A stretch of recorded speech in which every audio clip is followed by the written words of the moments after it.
Good afternoon. It is 3:01. I'm Joseph Bonanno live from the 104.5 The Zone Studios. Big news in the NFL. The Chicago Bears are expected to hire Detroit Lions offensive coordinator Ben Johnson as their next head coach, first reported by Tom Pelissero. Johnson, who has led the Lions to a top 5 offense in every season since becoming OC in 2022, was a highly touted candidate and lands in Detroit to coach former number 1 overall pick Caleb Williams. In college basketball, Tennessee men's basketball team stayed put at number 6 in this week's AP poll, despite going 1-1 last week, including a 1-point loss on the road to Vanderbilt on Saturday. The Vols' next stretch of games includes 5 straight ranked SEC opponents. In college football news on Sunday, the Vols got a commitment from former Duke running back Star Thomas out of the transfer portal. Thomas totaled 1,024 yards and 8 touchdowns last season for the Blue Devils. Tonight, the 2024 college football season comes to a conclusion as Ohio State and Notre Dame face off in the national championship game, seeing which team can become the first winner in the 12-team playoff format. Kickoff for that one is at 6:30 on ESPN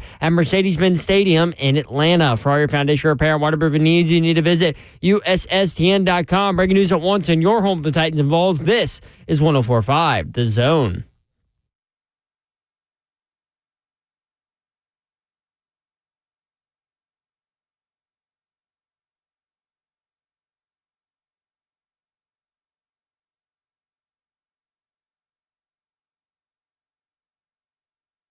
Yo, what up, Nashville? 3HL is on the air. Britt Doherty with you on a beautiful day in the Music City. It is a very cold Martin Luther King Day as we celebrate Martin Luther the King today with a live show here on 3HL. A lot going on. Obviously, the College Football National Championship game is tonight. Yeah. How invested are you as we sit in SEC country in Ohio State and Notre Dame? How invested are you?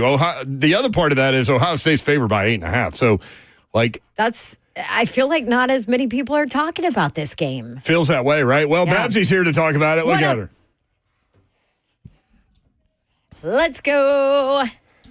I am completely invested because college football is the best. Slay will be here momentarily. College football is the best to us. It's interesting. I was talking with someone today about topic. Like, what do you do with topics today? And I'm like, well, I was thinking about Jayden Daniels and the success that he's had as a rookie quarterback. And the Titans, obviously, sitting there at number 1, have the choice of the best quarterback that they think is the best quarterback, if that's the way they want to go. So I'm curious, like, from a fan perspective, do you watch the success of Jayden Daniels and the immediate turnaround that the right rookie quarterback can have on your franchise? Does that make you want a quarterback more? Or has it changed your mind from wanting, like, Travis Hunter or what's his name from Penn State? Abdul Carter.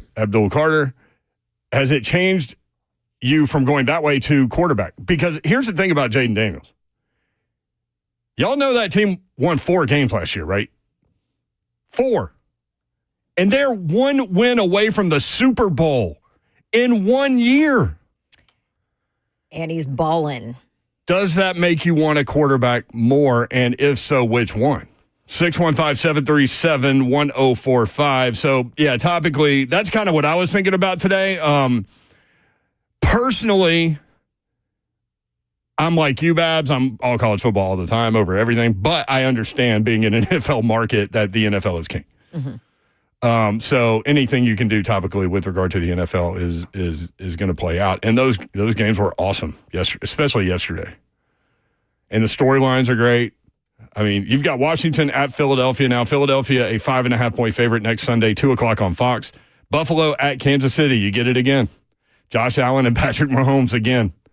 Well, Tony in the chat said not having an SEC school in the championships, like not having the Patriots or the Chiefs in the Super Bowl. I mean. Right? Well, and I think it goes beyond that. Like, I think it's hard for non-college football person or non-SEC person to understand what it's like. Because, you know, God, country, all that. It's to SEC guy that's grown up with it. Because think about it, all the SEC markets outside of Atlanta didn't have pro sports forever. Mm-hmm. Right? So all you knew was that. And you grew up with it, and it was handed down in your family and all of these things. So it's kind of a family thing. So when brother's not playing, how invested are you in that game? Mm-hmm. to me, I'm such a college football nut. I'm all in on it. Well, me too, because on top of it, I just think as a whole, Ohio State and Ryan Day are like nationally hated outside of Ohio State people, right? And usually that's Notre Dame too.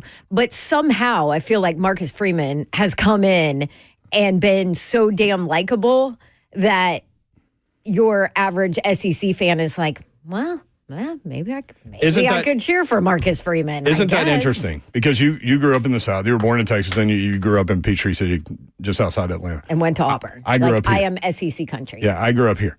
So, like, to me, Notre Dame, if you weren't a Notre Dame fan, and that fan base is ridiculously large, even if people didn't go to Notre Dame or, maybe you're a fandom because of all the reasons I outlined earlier, or maybe you're Catholic, and that's why you like Notre Dame. Right. So there's that added thing there. But like my husband and his family grew up, like the other day when you were talking about that Notre Dame basketball player that I'm like, I don't even know who the hell. Yes. So my husband was like, oh my gosh, I grew up watching him. I knew he knew. Because they had season tickets to football and basketball because they lived in Elkhart, Indiana, which is close to Notre Dame. So then you also have all the families that live around there that is their school, But growing up, just paying attention, like, especially in the SEC market, it was even worse back then because now so many people have moved in. Like Nashville is, I think Nashville is a melting pot. Yeah. It has been, like, back in the day, I think when people graduated from college, more times than not, like if they were going to be transient and move away from home, they were going to Atlanta to stay regionally active but go to the big city. Right. Now it's Nashville. It is. And so for a long time, I said that Nashville is an SEC melting pot, but now I think it's basically everything. It's just a melting pot. It's just a melting pot, period. But so growing up here and paying attention to SEC football and really not caring about anything else outside of that as a kid, everybody here hated Notre Dame unless you had a tie to, like, it was a loved, hated team, like the Yankees, the Red Sox. I think Ohio State's there. But Notre Dame, more than any other college football program, was that way. And Marcus Freeman has changed that, in my opinion. You're right. He has made that team likable from people outside of the Notre Dame fan base. Yep. It's crazy. And honestly, he's such a good dude. He played at Ohio State, for those that don't know. Which is crazy. But and he's made them likable. I felt like it all started when Brian Kelly left and the video leaked out of that locker room when they found out that they gave Marcus Freeman that job. And those players just lost it. They were so excited for him. I feel like that's where it all began, You can watch the show live, YouTube, Facebook Live, Twitter, and Twitch. Twitch, please. Evan and Bank chat is open. That's where you can get into like the 3HL chat room and communicate with other members of the 3HL family there. And we'll pop in as much as we can. Typically, I don't do it as much because I got a lot going on over here, but Slay Dog's great about getting in there. You are too. Some days it's hit or miss. Sometimes you get fired up about something. Sometimes I do. And then what's funny about you is when you chime in, you're speaking for the entire radio station, because when you chime in, it's like at 104.5 The Zone. Yeah, because I don't have my own login. I just do the radio station. I always try to, when I'm being a jerk, I always try to at least tag it with Dawn. Craig on Facebook says, I grew up in Texas. I'm a big Notre Dame fan because of the movie Rudy. I was 9 when it came out.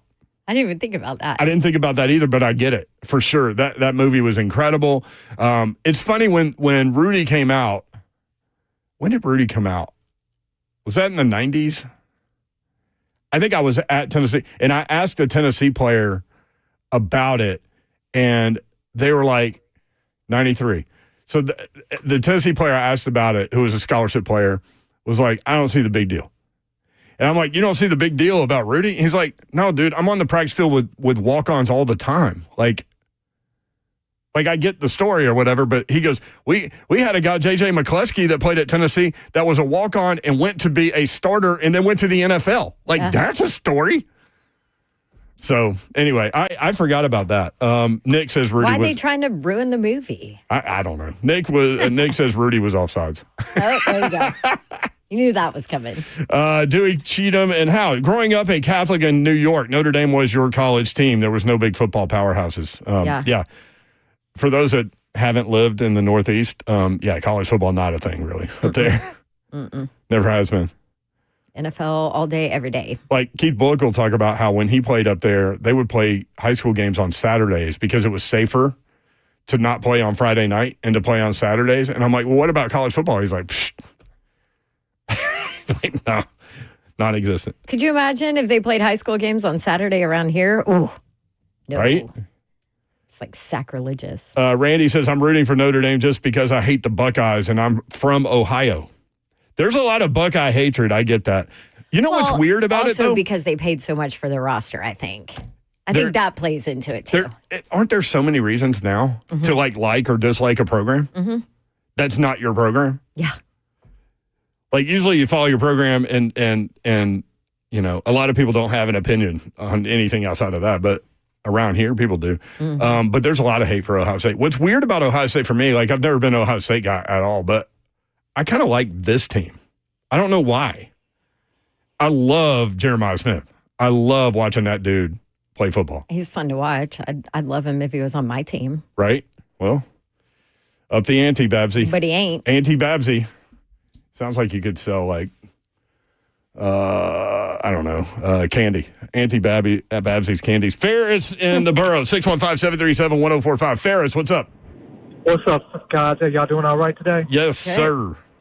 Yes, sir. I just want to give a plead out to all the Titans fans to please don't fall in love with one of these quarterbacks because of what you're seeing with Jayden Daniels. Neither one of those come close to what Jayden Daniels was when he came out. I'm just hoping to hear y'all's opinion on that also. Y'all have a blessed one. Thank you, Ferris. I appreciate it. You bring up a good point. Let's talk about that when we come back because Jayden Daniels was a divisive guy coming out. There were guys that were like, he is not going to be anything. And then there was like Dan Orlovsky. He was not my Heisman vote. Right. I remember that. Then there was Dan Orlovsky who put this back out here this week. Good timing, Dan. Where he tweeted the Chicago Bears should take Jayden Daniels. He tweeted that before the draft. So he was kind of a divisive guy. My question is, how do you know? When Jayden Daniels was coming out, he was a divisive guy. People loved him. People didn't think he was going to be anything. Like, people were all over the board on him. How do you know about these two? We're not even in the real draft process yet. 615-737-1045. National Championship Day on 3HL. Martin Luther King Day, too. We'll be right back.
3HL 104.5 The Zone, Brent Doherty, Don Davenport. Ron Slay's here, y'all. What up, though?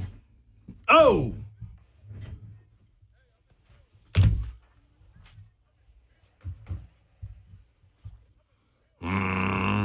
So we were talking about, like, you've got two national fan bases playing for the college football national title, which you would think that ESPN would love this, right? Like, the fan bases are large. And there's so many reasons why people are Notre Dame fans. But growing up here, I want to see if you agree with me. Growing up here, if you weren't a Notre Dame fan, you did not like Notre Dame at all. Like, you wanted them to lose every single game they played. And I don't even know why. Yeah. And I don't even think it was as much as wanting them to lose every game. Like, it was other teams down here. Like, what? Like, it was so much to pick from the South when you're talking about football. Like, that was the least. I never went further than Arkansas. Maybe it was this. Talking about football. Maybe it was this. We were so, like, it was even worse back in the day in terms of, like, SEC pulling for each other and also hating each other.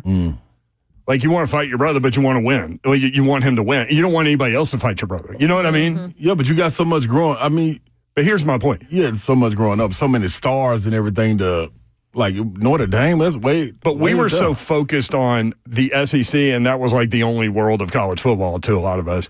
And National Guy was spending a ton of time talking about Notre Dame. Right. And the history and all that stuff. Yeah. And so Notre Dame was kind of a hated brand. Ohio State was a hated brand too. So where are we now? Like, Don's point is Marcus Freeman made Notre Dame likable, which is 100% true.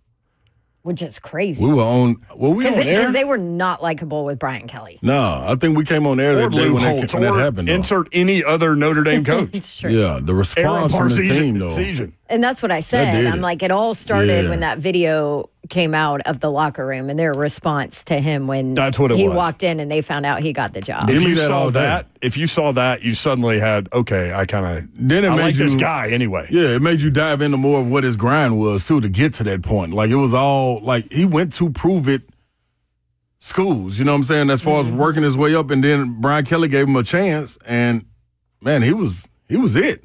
Then he was up and coming, new, it was a lot to win with. And I think also the way you saw his connection to the players, like even when Brian Kelly was talking about stepping away, like the connection before seeing the locker room, like you knew what that defense was. Them coming off and him going and chest bumping on, like, you know, Coach Eckler up in Tennessee, special teams coach. Like that connection, he ain't right. You know what I'm saying? He ain't right, but the kids love him. You know what I'm saying? Yeah. So he's got it. like tattoos of some of his players on his body. Yeah.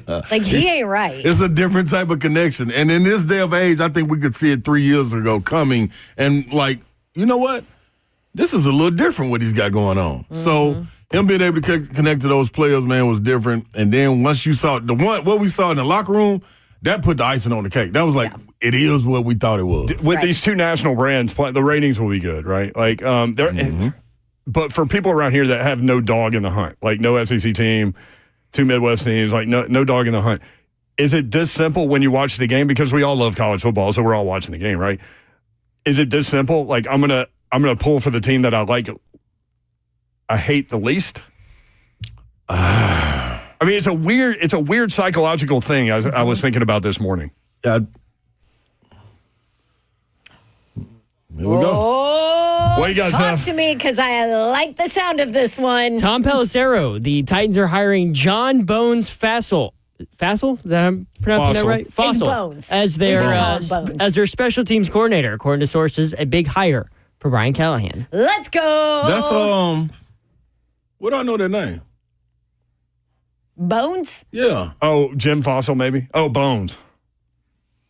Listen. Hold on. Let me look him up. Listen. Wait, had the news that Colt Anderson was fired been out yet? I don't think so. So the news of the new guy comes out before the news of the old guy leaving? That's cold-blooded. So there's a chance Colt Anderson found out that he was gone because they hired a guy? Maybe they demoted him to an assistant. He might.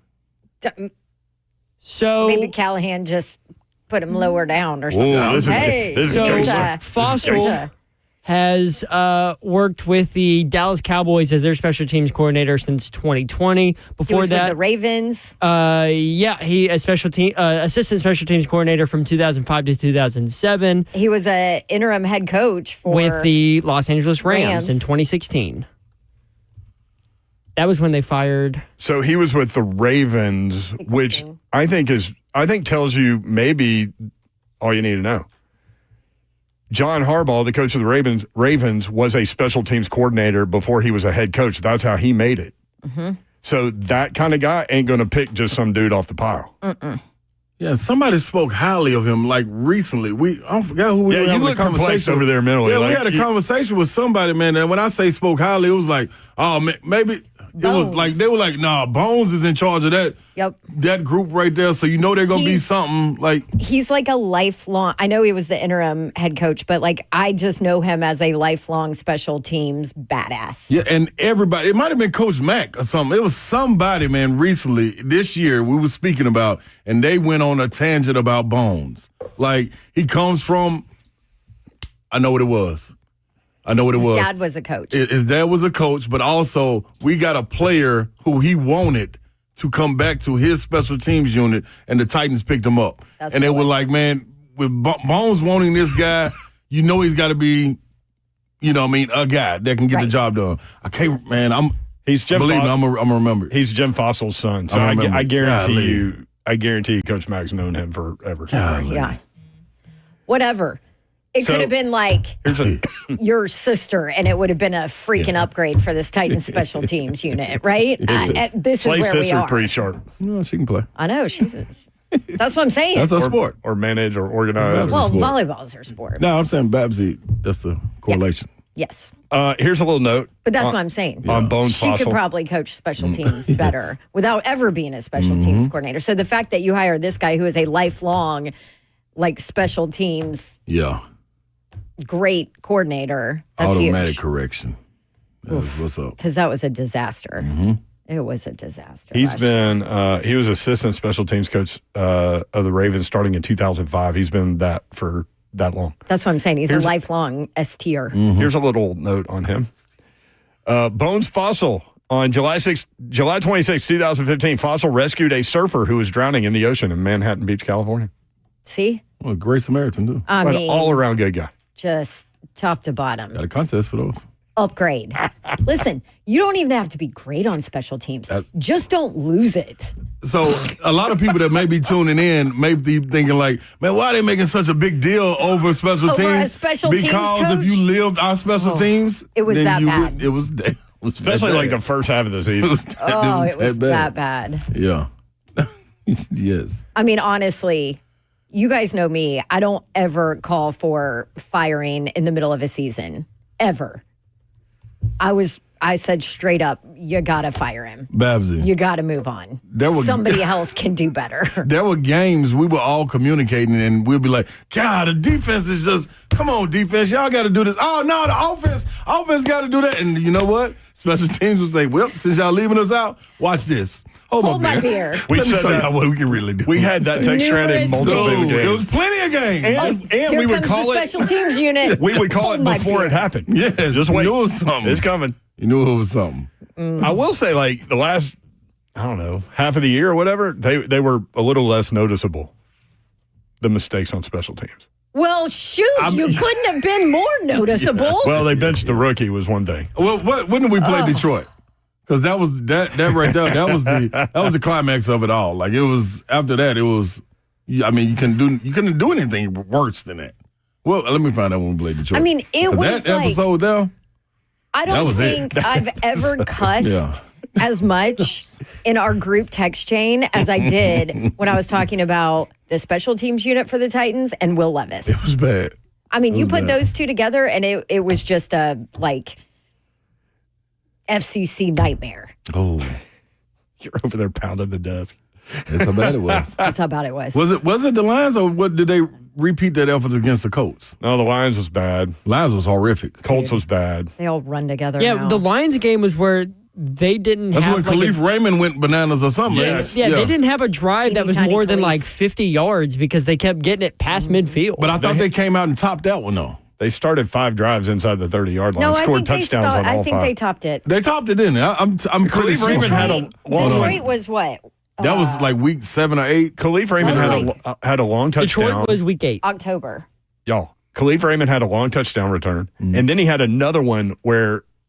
He should have been gone. He should have been gone. Oof. He had so many return yards. Can you look that up? Because I'm going to look up the Dallas trying Cowboys. to find it. I want to say it was the Colts. I'm looking at it now. I mean, Like, you're never supposed to be this big of a conversation if you're special teams. And you're never Not on supposed to that be end of it. that excited about special teams higher. You know what I'm Right? saying? Like, I mean, we just acted like freaking, I don't know, Patrick Mahomes is coming here or something. That was our reaction Yep. to a new special teams coach. Here you go. Indianapolis kick returns. Where's Colt Anderson? Where's he going? Do you want to know Fired. something? Did he get fired officially? Yeah, A to Z put it out. To be clear, Colt Anderson is being fired. That was the quietest firing. I would love to be that guy. Which, You you know think he what? just Props to Brian Callahan. Yeah, like I ain't gonna hang my guy out. I know I have to do it, but I'm going to keep it hush hush. It's funny, though, that the hire story got out before the fire story got Right? out. Yeah, that's But do you like, think Is it Colt because Anderson it was just said... just a like foregone conclusion that he was gone? Probably. You think he just like said bye to everybody, walked out, went over to Chick-fil-A, is like sitting there eating a chicken sandwich right now? what you doing over No, here? I think he did You're it fine. like a month ago. You want to know what the Dallas Cowboys were in terms of kickoff return yardage? What? Number 1 in the NFL. Oh. 32.1 There yards you per go. game. There you go. What about coverage? I don't know that I can find a Yeah, stat. you I'll probably try. can, I'll try yeah. to find a stat on My that. Who bad. cares? It's better. Immediate upgrade. Absolutely. 1, 2, 3, Quickly. 4, 5, 6, 7, 8, 9. Yeah, that's tough right there. They're 13th in punt return yardage in the NFL. The Titans were 96. 28th in punt return.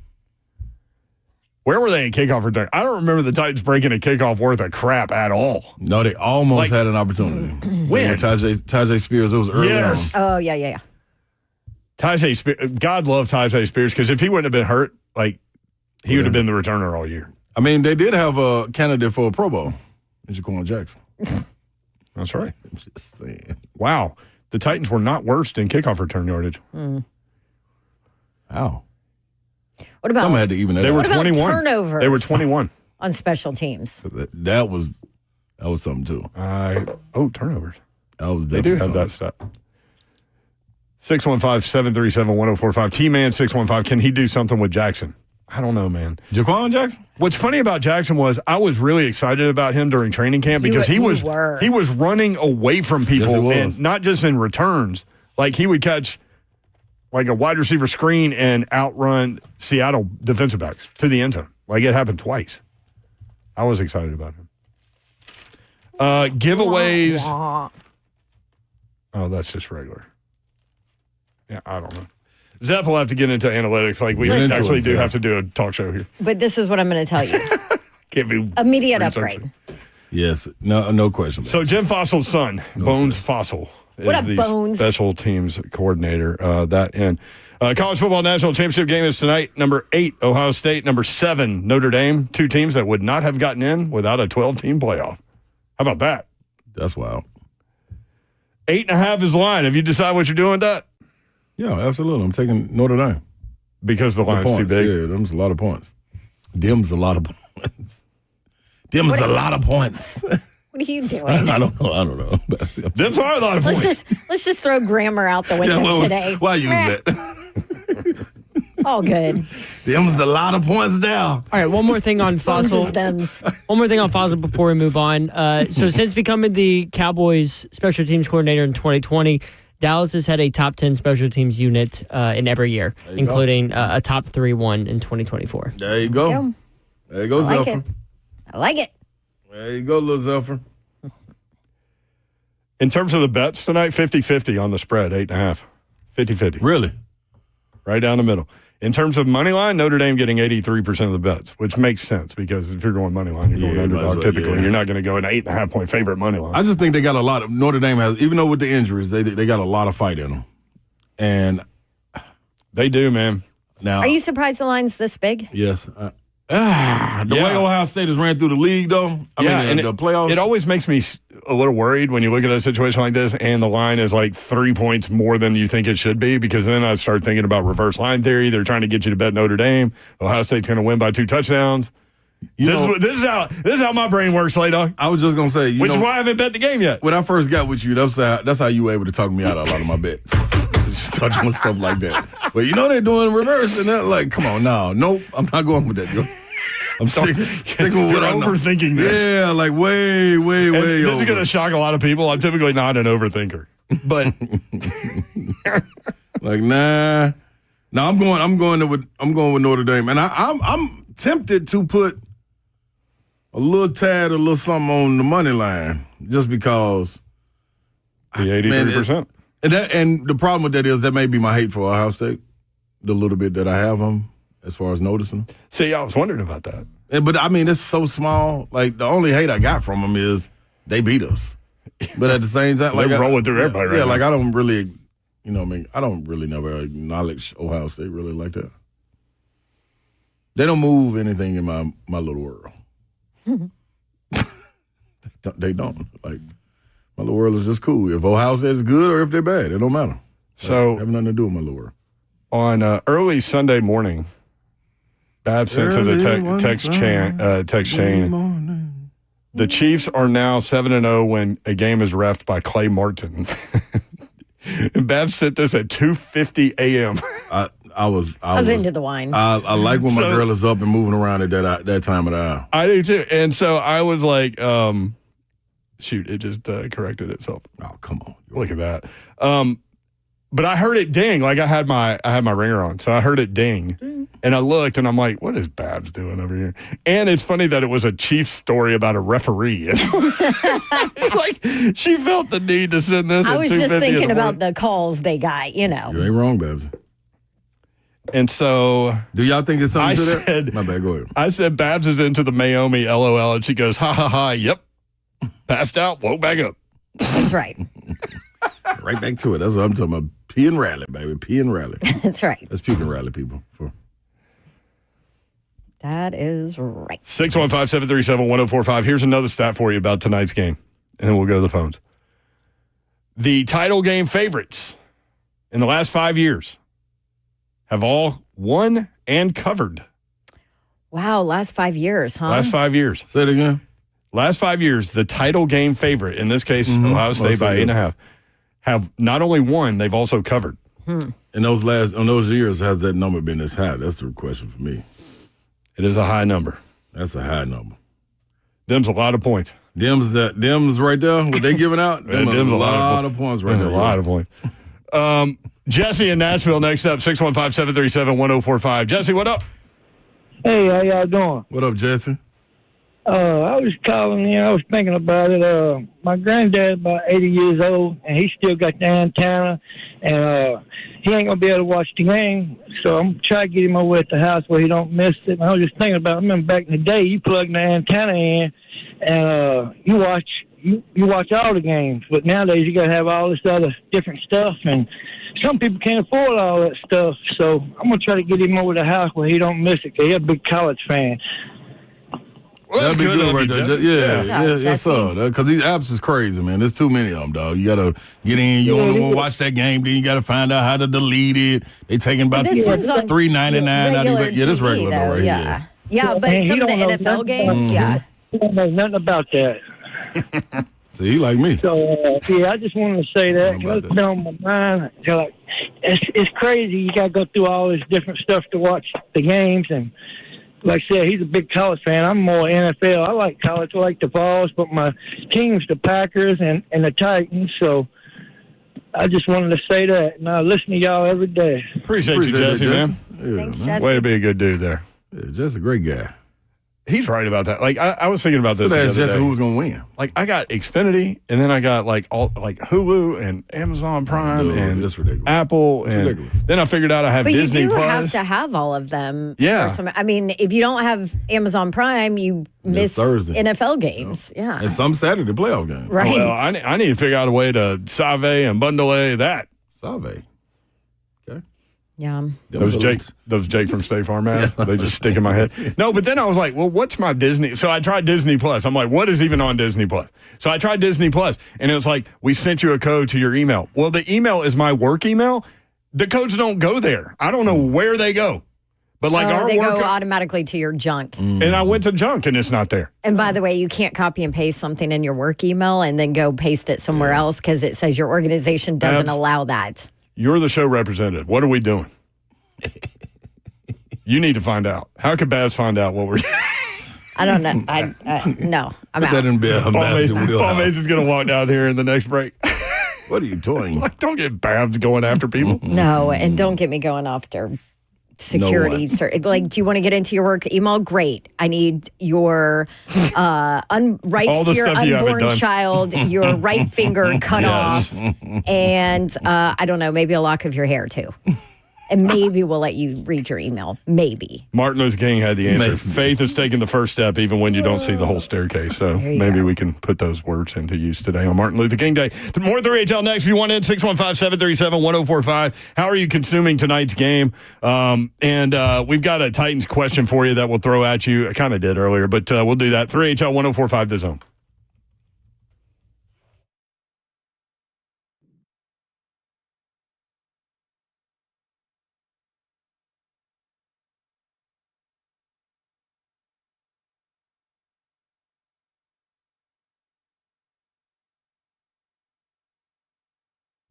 What's happening? KellumStemCellInstitute.com is where you need to head to get this pain out of your body. Inflammation, everybody know it is going to derive, from autoimmune disorders, and guaranteed that it is a way to get it out. Why? How? Your body, your cells, your solution. Go to Kellum Stem Cell Institute and let Dr. Kellum sit there and explain to you all the things you may have heard that are not true and give you everything that is factual. And I'm telling you this because I am a client of theirs, and I went through it, and I guarantee inflammation is going out my knee. Now, I can go back and get a little secret sauce, and get them nanoparticles and other growth factors functioning and get that increased energy of output of the cells to get that inflammation out of the body. That's what happens because they harvest your body stem cells and store them for future and continued use. So congestive heart failure, your lung issues, any of that, get over there. Call them 615-850-4415. Get your consultation today at KellumStemCellInstitute.com. Okay, I got a great event for you tonight because the biggest college football game is finally here. What better way to watch the big event than an exclusive watch party presented by Zen Sports? You got it. The newest sports betting app right here in Tennessee. And Six Pack. That's right, this Monday. Tonight, Zen Sports and Six Pack presents the VIP Players Club College Football Championship Watch Party. It's at the Corner Pub in downtown Nashville. You can join the party tonight from 5 p.m. to 9 p.m. You can earn free drink vouchers, free food entries, free food, free entries, and much more. For all new customers to Zen Sports, if you attend the party, sign up using the code 6PACK. You'll earn a free drink voucher. And when you make a bet, you earn a free entree voucher plus a $200 no danger first wager. And you will also earn 500 bonus entries after you place your first bet into the January VIP Players Club sweepstakes, where you could be the grand prize winner or win a $10,000 bonus bet on the NFL big game in February, $10,000 cash, or an alternate prize of $15,000 cash. Don't miss out. Corner Pub downtown tonight starts at 5. A great night of sports. Zen Sports, where betting just got better. Gambling problem? Call 1-800-889-9789. No danger first wager. Limited to plus 500 odds to qualify. Terms, conditions apply. Qualifying wager for wager entry needs minimum odds for any leg in the entry of at least minus 250 or worse American odds. Qualifying for a wager entry must be made for a minimum amount of $5. Head to zensports.com/sweepstakes for contest terms and conditions. You got to be 21 and older and in Tennessee to bet.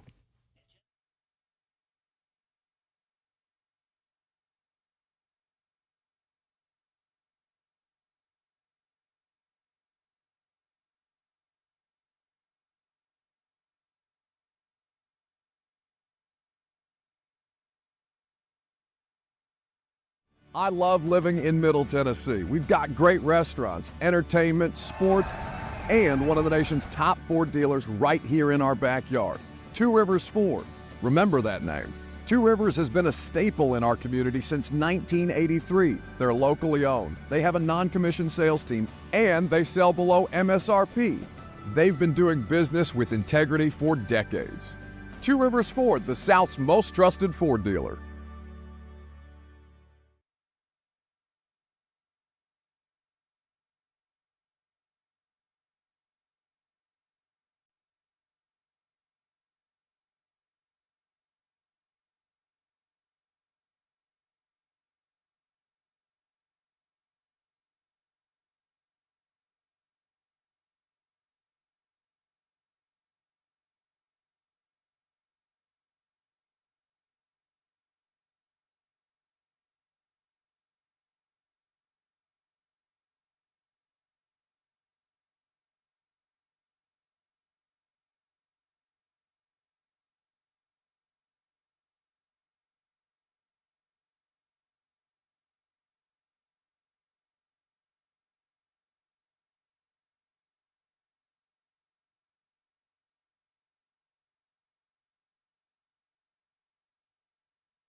3HL 1045 The Zone. Mike 19737 on YouTube says, we need a Babs Goes Off segment. Unfiltered, unedited. That would be entertaining as hell. No Shiano taken.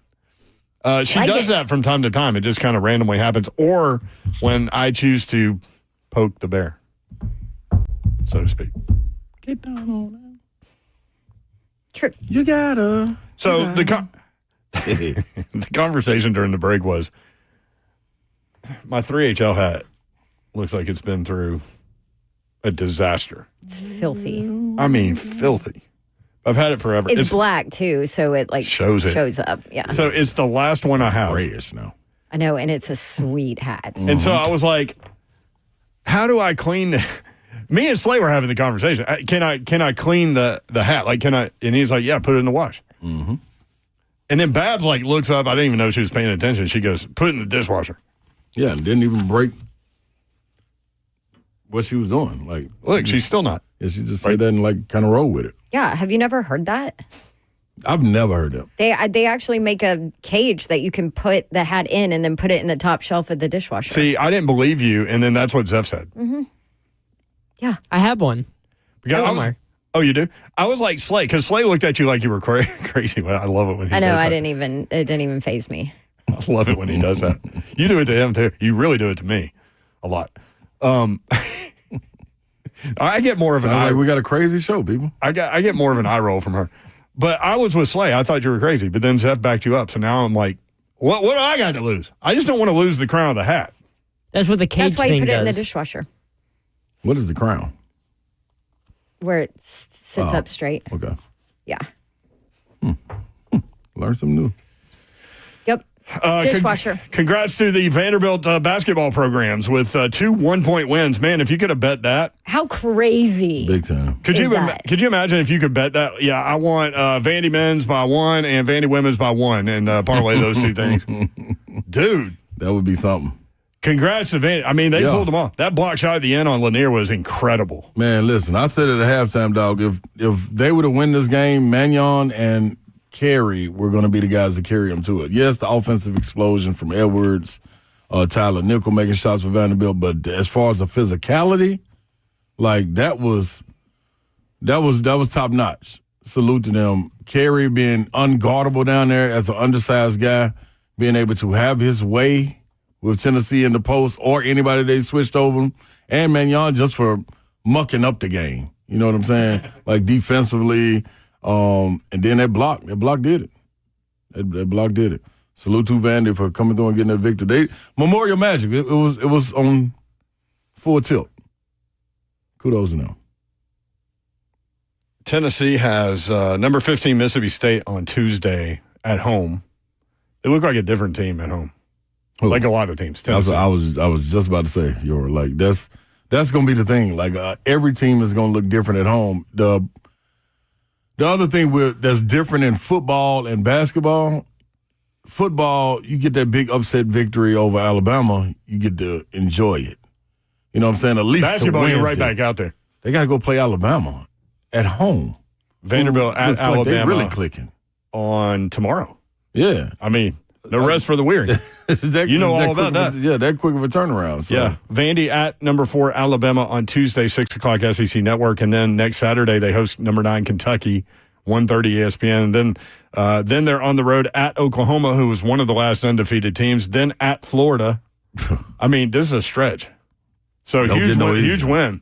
Because if you'd have lost that Tennessee game, then you're maybe perhaps piling up some losses. Yeah, and the best thing for it is, regardless of where you are in the rankings, like you win one game this week, you probably will be ranked. I know they're right there on the cusp of it this week, but you help yourself in this league by having a bid for the tournament, more so than anything. So regardless if you get ranked in the top 25 or not, you win games like this, you automatically help yourself for the tournament. Because you look at Tennessee with that loss didn't even fall. That's how strong the league is. It's like, wow. Alabama lost to Ole Miss. It was also a 1 point loss. I mean, yeah. But, yeah, exactly. Still to an unranked team. Yeah, but, yeah, a team that wasn't ranked. But then you lose. Ole Miss loses to Alabama at home, and they go beating Kentucky, and they don't even drop. So the strength of the league night in and night out, man. The losses don't really matter. It's the wins that you can get that's going to help your bid for that NCAA. You talk about this all the time on the SEC Network, and then I saw Joe Lenardi who said, look, man, you don't even have to be 500 in the SEC to get in the tournament this year. You don't, man. Isn't that crazy? That's nuts. A team subject to get in at 7-11. That's wild. That's 4 games under 500 in your conference, dog.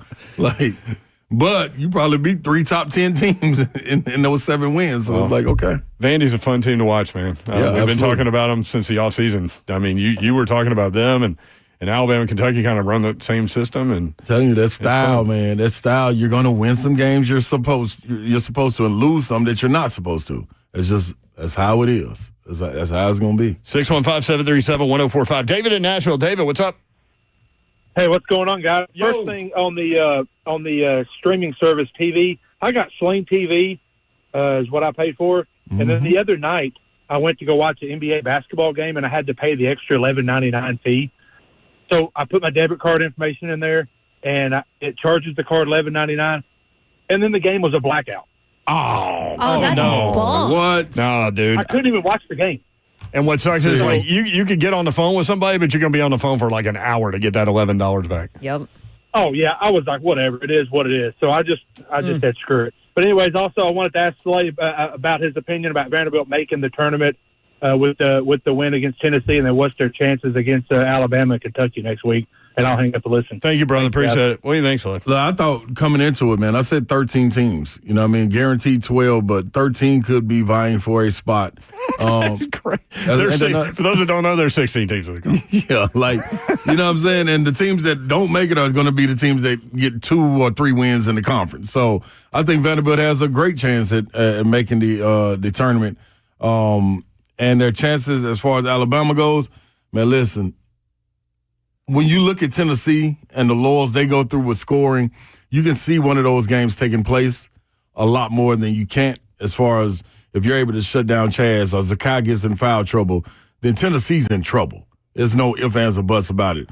When you look at Alabama, when you talk about more complete teams, they're one of them. Outside of Auburn, if I were going to tip the cap to someone that's been steady throughout the year, it would be Alabama because of all the responsibility that a guy like Mark Sears had last year that he had to get going. Mark Sears can go score 12 points, and they can still win by 15 or 20. So much fun to watch. You know what I'm saying? So they got a freshman in LeBaron Fallon that's different. They got bigs down low that always deliver, whether it be rebounding. And I think the attention has been grabbed by Nate Oates when they went up to play Kentucky, the way they got handled at Ole Miss. This will be their first time back at home since that game. It's going to be tough. I think the chances of getting a win, now I could be totally wrong. I'll give you about 30% the way Vanderbilt shoots. What about the Vandy-Kentucky matchup at Memorial next weekend? Anything can happen with Memorial Magic, man. But you got what they're you similar. They're similar teams. Yeah, they are. The only difference would be it's the same thing I said going into the Tennessee game. How do you deal with that length down low? If you handle it like you did in the game against Tennessee and get Lamont Butler in foul trouble like you did Zakai Ziegler, you bring a different dynamic to their game. So I will say the difference with Kentucky and Tennessee, everybody can handle the ball for Kentucky. And their system allows everybody to penetrate and kick because everybody can shoot. So you're not going to have Meshack in the corner not shooting, or you're not going to have Big Felix Okpara down low. They 5 men is going to be out there at the three-point line, and I dare you not to close out. You know what I'm saying? So it's a different dynamic, but you got to be all the way tuned in with Kentucky and be, locked and loaded. So.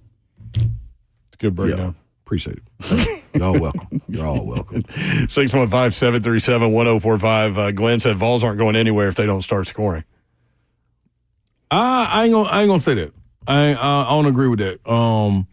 Because that was the most points they've given up all year long to Vanderbilt, and they lost by 1 point, with your floor general on the floor. So I think that was more. I would say to counter that, I would say the Vols are in trouble if Zakai Ziegler is sitting on the bench. Then the Vols are in trouble without question. So, I guess you can split hairs however you want to with that, but no. Kentucky can shoot it, which we've talked about quite a bit. But, man, that's the second game they've given up 100 points. Yeah. Florida got them, and Bama got both at Rupp. Yep. 615-737-1045 at 3HL 1045. Brent Doherty, Don Davenport, Ron Slay, 3HL 1045 The Zone.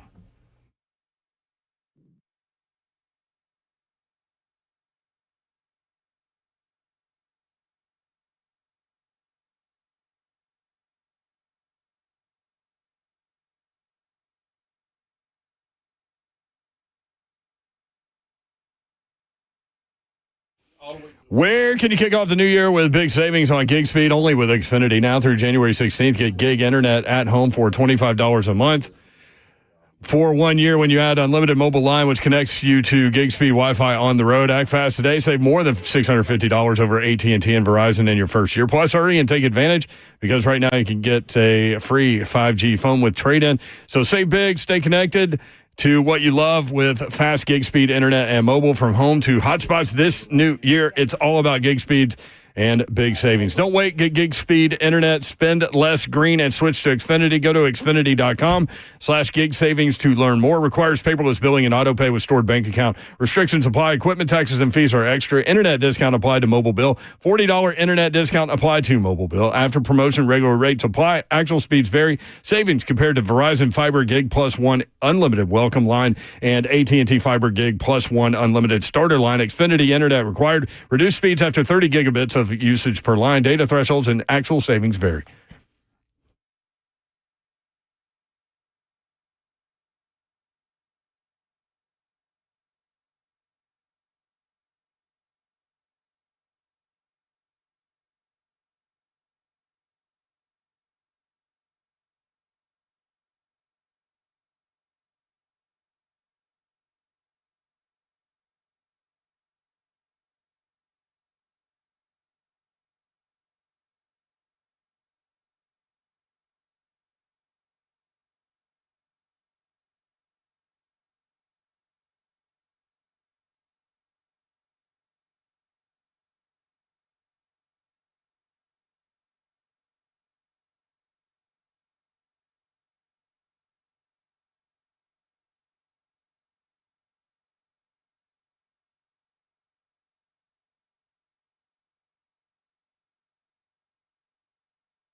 Good afternoon. It's 4:02. I'm Joseph Bonanno, live from the 104.5 The Zone Studios. Breaking Titans news that came out last hour. The Titans are hiring a new special teams coordinator in John Bones Fossil. Fossil has coached for the Dallas Cowboys as a special teams coordinator since 2020 and has had a top 10 unit in every year he has had the position.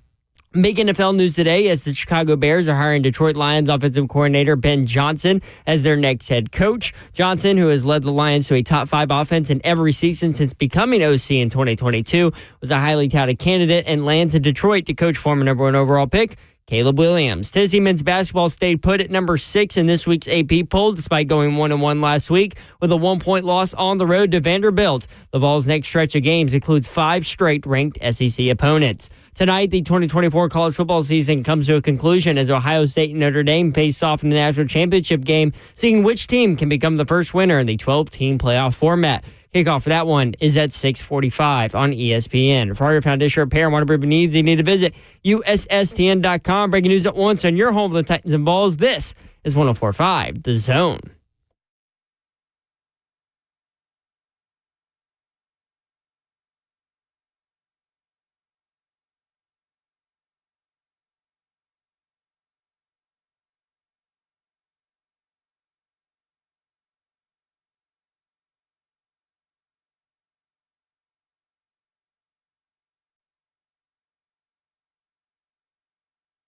HL 104.5 is Hoper and Doherty with you on a beautiful day in the Music City. I'll tell you what, man, our break conversations are fun today. All over the show. So All over. we were talking about White Castle, like Slays Jones in for White Castle right now. I'm ordering it. And I was like, I was always a Crystal guy. But then we talked about, man, it's got to be hot when it gets here. Because I used to think that about Crystal too. Like if Crystal gets cold, ooh. Mm-hmm. So then Babs is like, she weighs in. Well, Slay said, have you ever had White Castle? Yes, I have, but never sober. Never sober. He said, do you want one? And she goes, yeah, just a little one. And I'm like, it's like both at the same time. That's all they are. Like, yeah. What are you expecting here? No, but then we asked Zeph. And Zeph said what? He doesn't like White Castle? No, it was more not about what he said. It was how he looked. It was his when we facial asked him. Yeah. expression. Like, Yeah, Crystal, White Castle, not a fan. Yeah, like, your facial ugh. expression was like, why would I do that? Yeah, exactly. Like, Well, why and would I then- go down that like, street? that's garbage. And then Yeah. Slay goes, well, you're not a real college student. And I was That's like, right. well, I didn't need White Castle. I had Gus's Good Time Deli in Knoxville. No, we did too. Yeah, we did too. Oh, you the only one that had Gus's. No, There's that's also what a I'm saying. Crystal on the strip back then. There wasn't. You know where they there. got crystals everywhere? Atlanta. In Auburn, Alabama. Yeah. Oh. Dog, they are That's everywhere. what we used to do, like late night. Shoot. Crystal. That's like Dunkin' Donuts in Boston, Waffle House in Atlanta. Yeah, like it's everywhere. What's Crystal the and name of y'all lady, Miss? Starbucks in Seattle. What's the lady, Miss? Y'all famous restaurant? Like we got Gus's. Y'all got Miss Gertrude's or something? Mama Goldberg's. Mama Goldberg's. That was pretty close. You Yeah, got the M and the G. I'm in the G, right? Close. Definitely not Miss Gertrude. Not Gertrude. Goldberg. Mama Goldberg. You were close enough, though. If you would have thrown that name to somebody from down there, they would have gotten it immediately. Yeah. So yeah. Yeah, it's legendary. Yeah. They have them in Noonan now, too. I got so It's not the same, though. sidetracked by the jungle, I forgot to go to Mama Goldberg. What? Yeah, I was tripping. Without your Shame on Doritos myself. with Yeah, cheese. shame on myself. I was on Awaken the last time I went down there. I really would have got Oh, to get yeah, into you it. can't. Nothing. There's nothing there that's Nothing's worth it on a awakening. weekend. M. Bob Crystal for me. Mike White Castle for the win. Mm-hmm. Fire Brinker. That's fine. Dang, where that come from? We're already there. My man's had control for like 2 seconds.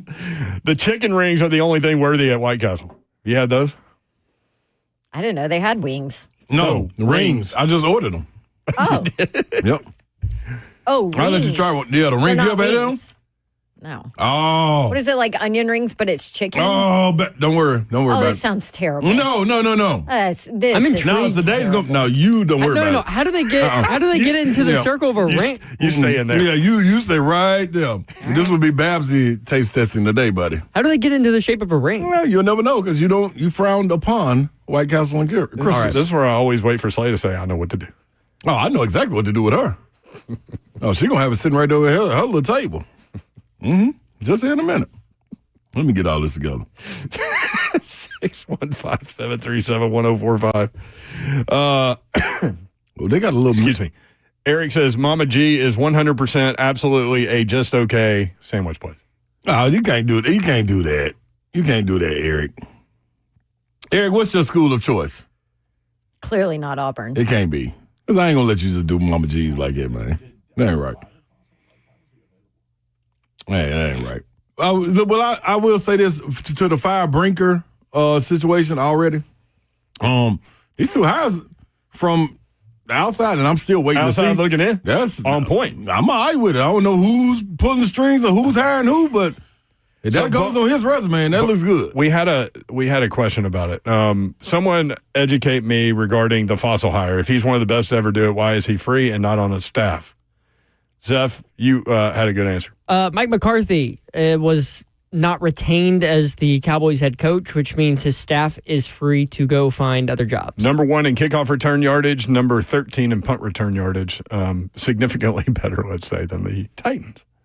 615-737-1045, 3HL. Just a tad bit. Just a bit. Don Davenport is here, y'all. A bit outside. What up? What up, Babsy? Let's go. It is National Championship Day.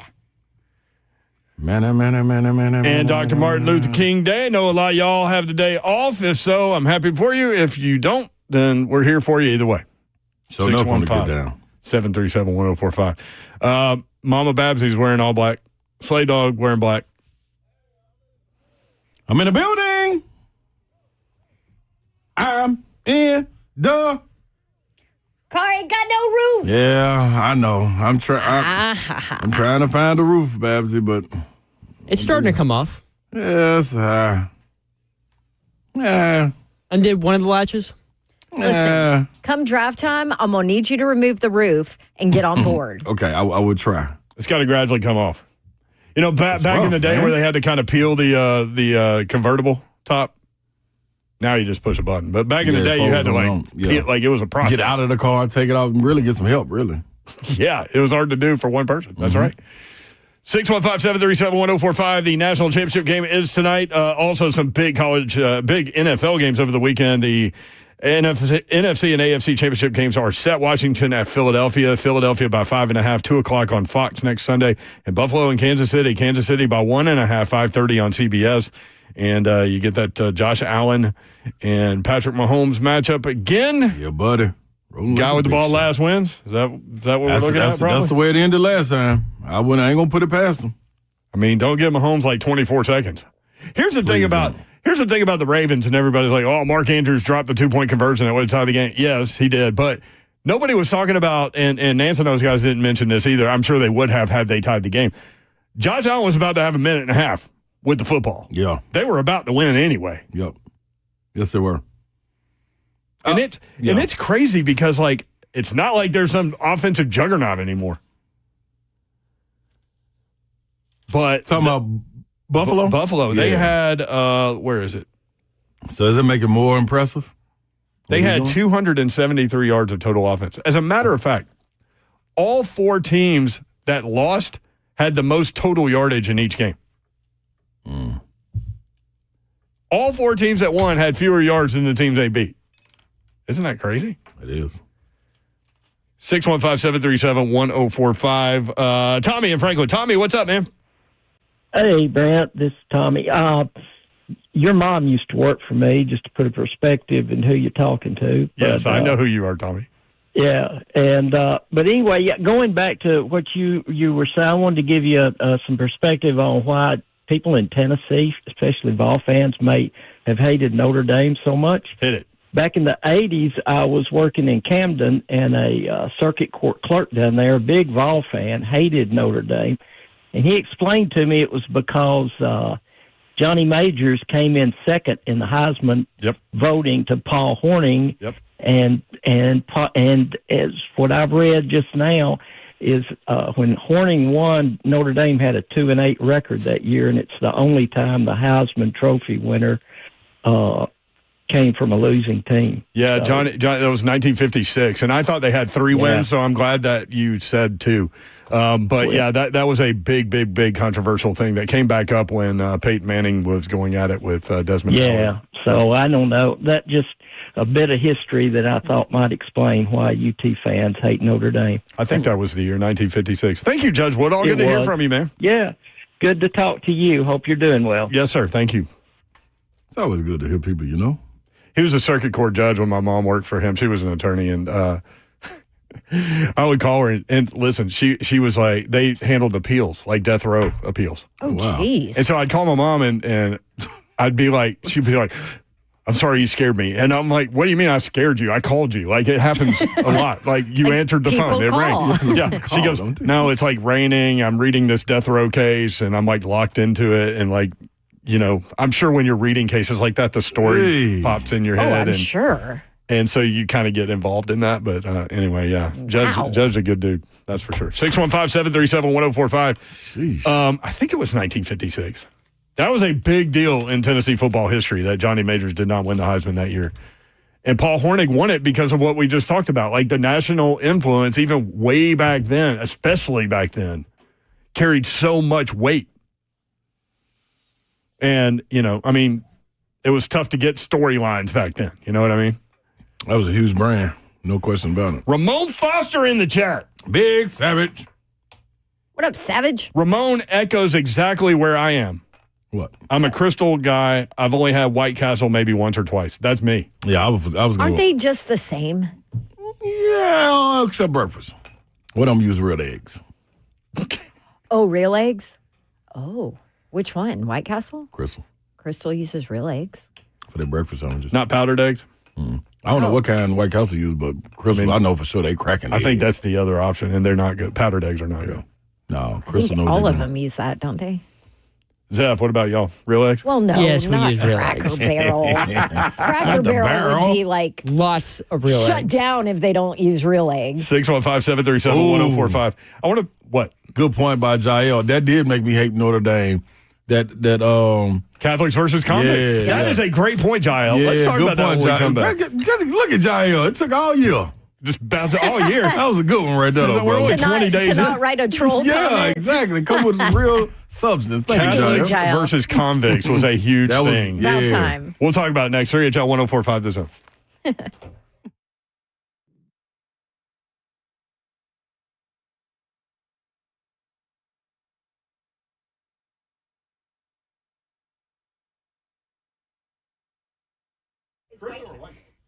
White Castle. What's happening, everybody? Big Slade coming to you right now. Brentwood Jewelry is what I'm telling you about. 7012 Church Street East, located in the heart of Brentwood, just off Franklin Road. Exceptional style, exceptional deals every single day for over 50 years. Slide in there and get that engagement taken care of. They can help you find a beautiful ring in your ideal budget. Browse those incredible selections of one-of-a-kind rings, or talk with them and get a custom design specialist to create a stunning ring as remarkable as the person you're getting it for.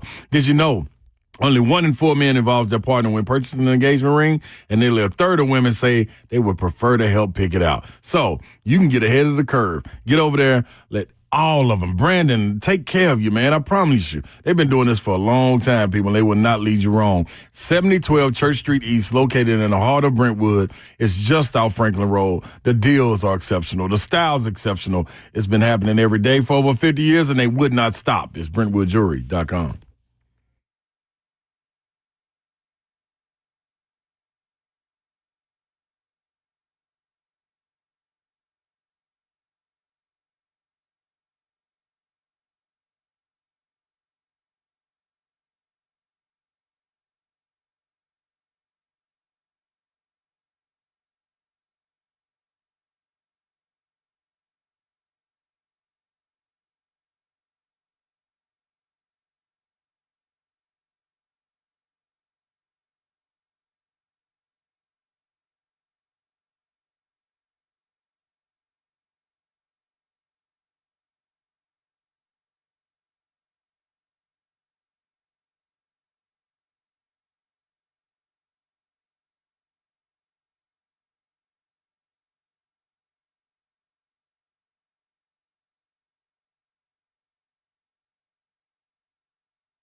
3HL 104.5 The Zone. Britt Doherty, Don Davenport, Ron Slay with you.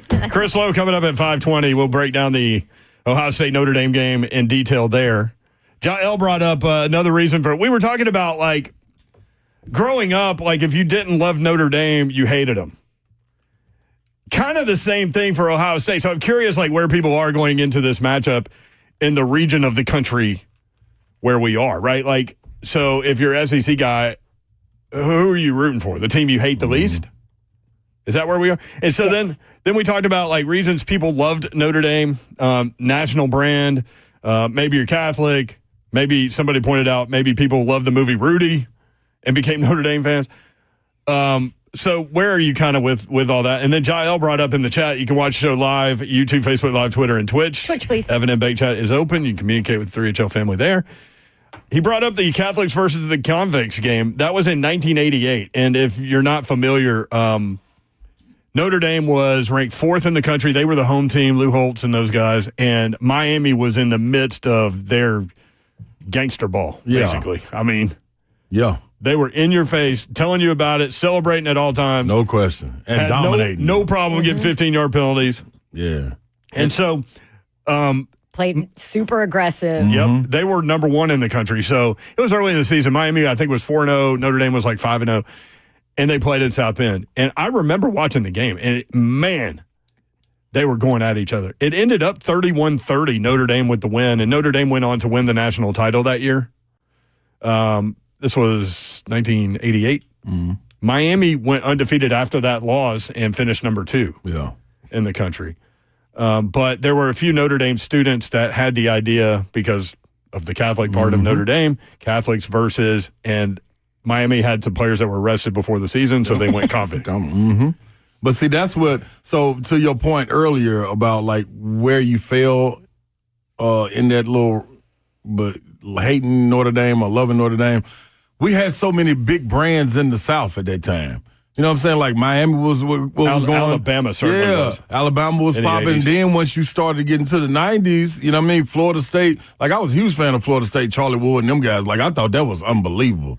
You know what I mean? So you had things to attach yourself in the South where Notre Dame was an afterthought to me. You know in that game, where do you think, y'all know me better than most people, right? Where do you think I fell in that game?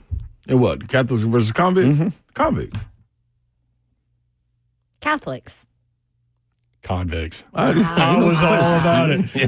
Hey, sports is entertainment to me, man. I know you loving it. Listen, there are very few things in sports that were more entertaining than those rogue-ass Miami teams. And then you got to think on top of that, with the way that team was, that's when Two Live Crew was popping. Yep. You know what I'm saying? So, like, dude, that was, you had it was very different if you wanted to go to think about going to Notre Dame or someone like that, or like Stanford or BYU or Miami. Like to go to school in Florida at that time was, hell yeah, sign me up. Yeah. That was it. The party culture that you was going to get down there, the athletics, that was it. Florida was a different species. That was whole different So environment. West Virginia was really good back then. Alabama had Bobby Humphrey at running back. Like you could just Keith McCants, like Derek Thomas. You can just roll down the list of incredible players that Alabama had too. Penn State was really good back then.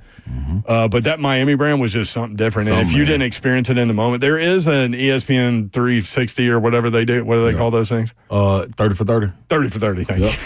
About that game, actually, the convicts versus the Catholics. There is one. But that made me think of, and I started to talk with Slay about this. I was trying to talk through my memory of the Cotton Bowl, and I couldn't remember which year it was, but it was the 1991 Cotton Bowl. And I told Slay, I was like, before I looked this up, I think they had like 15 unsportsmanlike penalty calls.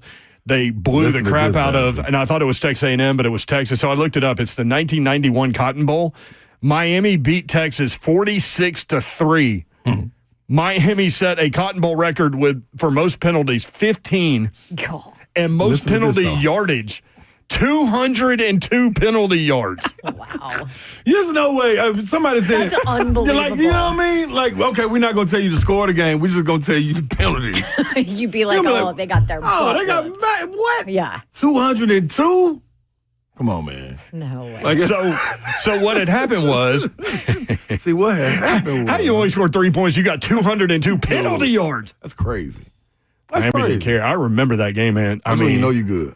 So what had happened was, so Texas knew that Miami was flamboyant. So Texas started talking trash before the game, like the week before. And Miami said nothing. So when they come out, I just read this story from the Greensboro whatever. When Miami came out on the field first, they run out, they go on the sideline. Texas getting ready to come out. Miami players, all of them lined up on the hash mark. And Texas, like when they ran out, like we're all looking over there like, what in the world are they doing? And Miami just sitting there with their arms crossed.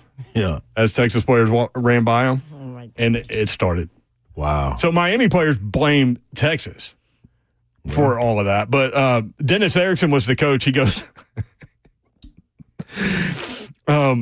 during a news conference, Dennis Erickson, the head coach of the Miami Hurricanes, walked a thin line between expressing pride and delight over his team's performance and embarrassment over its behavior. Quote, I don't enjoy the reputation. I didn't enjoy the penalties. Some of the penalties were just ridiculous, and I'm embarrassed about them. However, the game has got to be played with emotion. Well, got that. Got that maybe right a little there. too much of it, but yeah. Wow. I mean, Tennessee fans remember the 85 Miami team. And that's kind of where it started after that. But, man, they had players. 615-737-1045. David in Bowling Green next up on 3 Tell. David, what's up? Please get this right. Hey, what's going on, guys? I was listening earlier and then got pulled away for some work, so I kind of missed it. But that's what I was going to bring up is the Catholics and convicts game. What do you remember about it? Yeah. Well, I remember, I was obviously too young in person, but after the 30 for 30 came out, it was brought to my attention that these guys painted themselves to be so good, but they were just as bad as Miami. A bunch of criminals is what they were. So it just fueled that hate even more. So that's all I had to say. I appreciate you guys. No doubt. I'm still reading. Thank you, man. Appreciate it. I'm still reading about that Cotton Bowl. Opening kickoff, Miami's Robert Bailey hit the Longhorns kick returner Chris Samuels so hard that Samuels didn't get up for several minutes. That's how they started the game. Wow. 615-737-1045. Uncle Bob next up. UB, what's up? Hey, thanks for taking the call. I hope I'm not wearing y'all out with these phone calls, but you can bring this stuff up. I mean, it's a radio call-in show. Thank you, UB. Hey, listen, I called. I was over out of pocket over in West Nashville, Westmead, looking for a Crystal hamburger. There is not one to be found anywhere around here. Is there one in Bellevue? No, I'm Spring Hill, but I'm out of pocket. But I'm saying Bellevue and West, there ain't one to be found. Anyway, Notre Dame. Listen, about 88, I was there to Lou Holtz.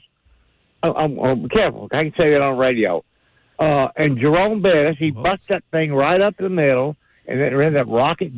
What was his name? Rocket Ismail. Yeah. That's right. But Holtz, he could walk out to midfield, raising Cain, and nobody says a word, And just Notre Dame, and it goes back to my blood. My father hated them because back then, it's the Catholics. They had the pick choice of everything. So, last thing I'll let you go, and then I will not forget when they beat us in baseball national championship about 3 or 4 years ago. Is that right? They sure did. They came out with the gold helmets. Yeah. Yep. In them damn gold helmets. Hey, take your gold helmet and, Okay. God bless y'all. Man, it's cold. Y'all be safe.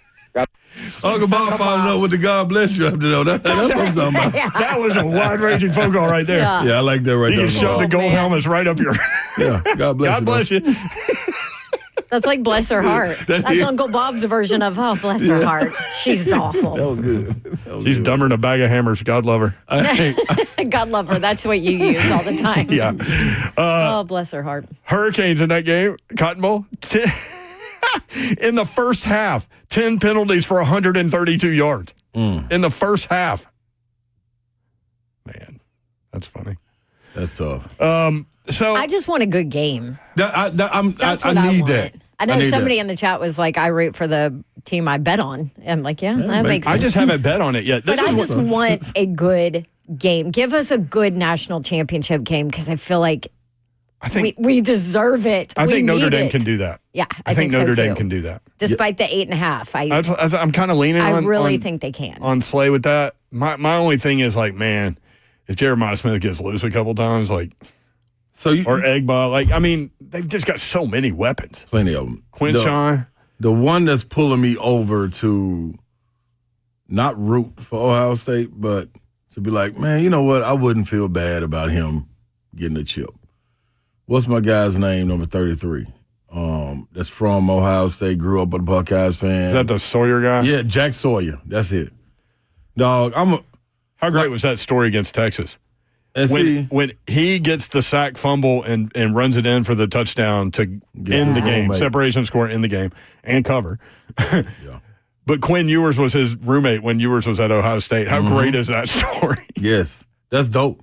That's dope. And I look at, you watch him, and like, I don't know him personally, and outside of those stories, I don't know much about him, but dog, it feels like he plays the right way.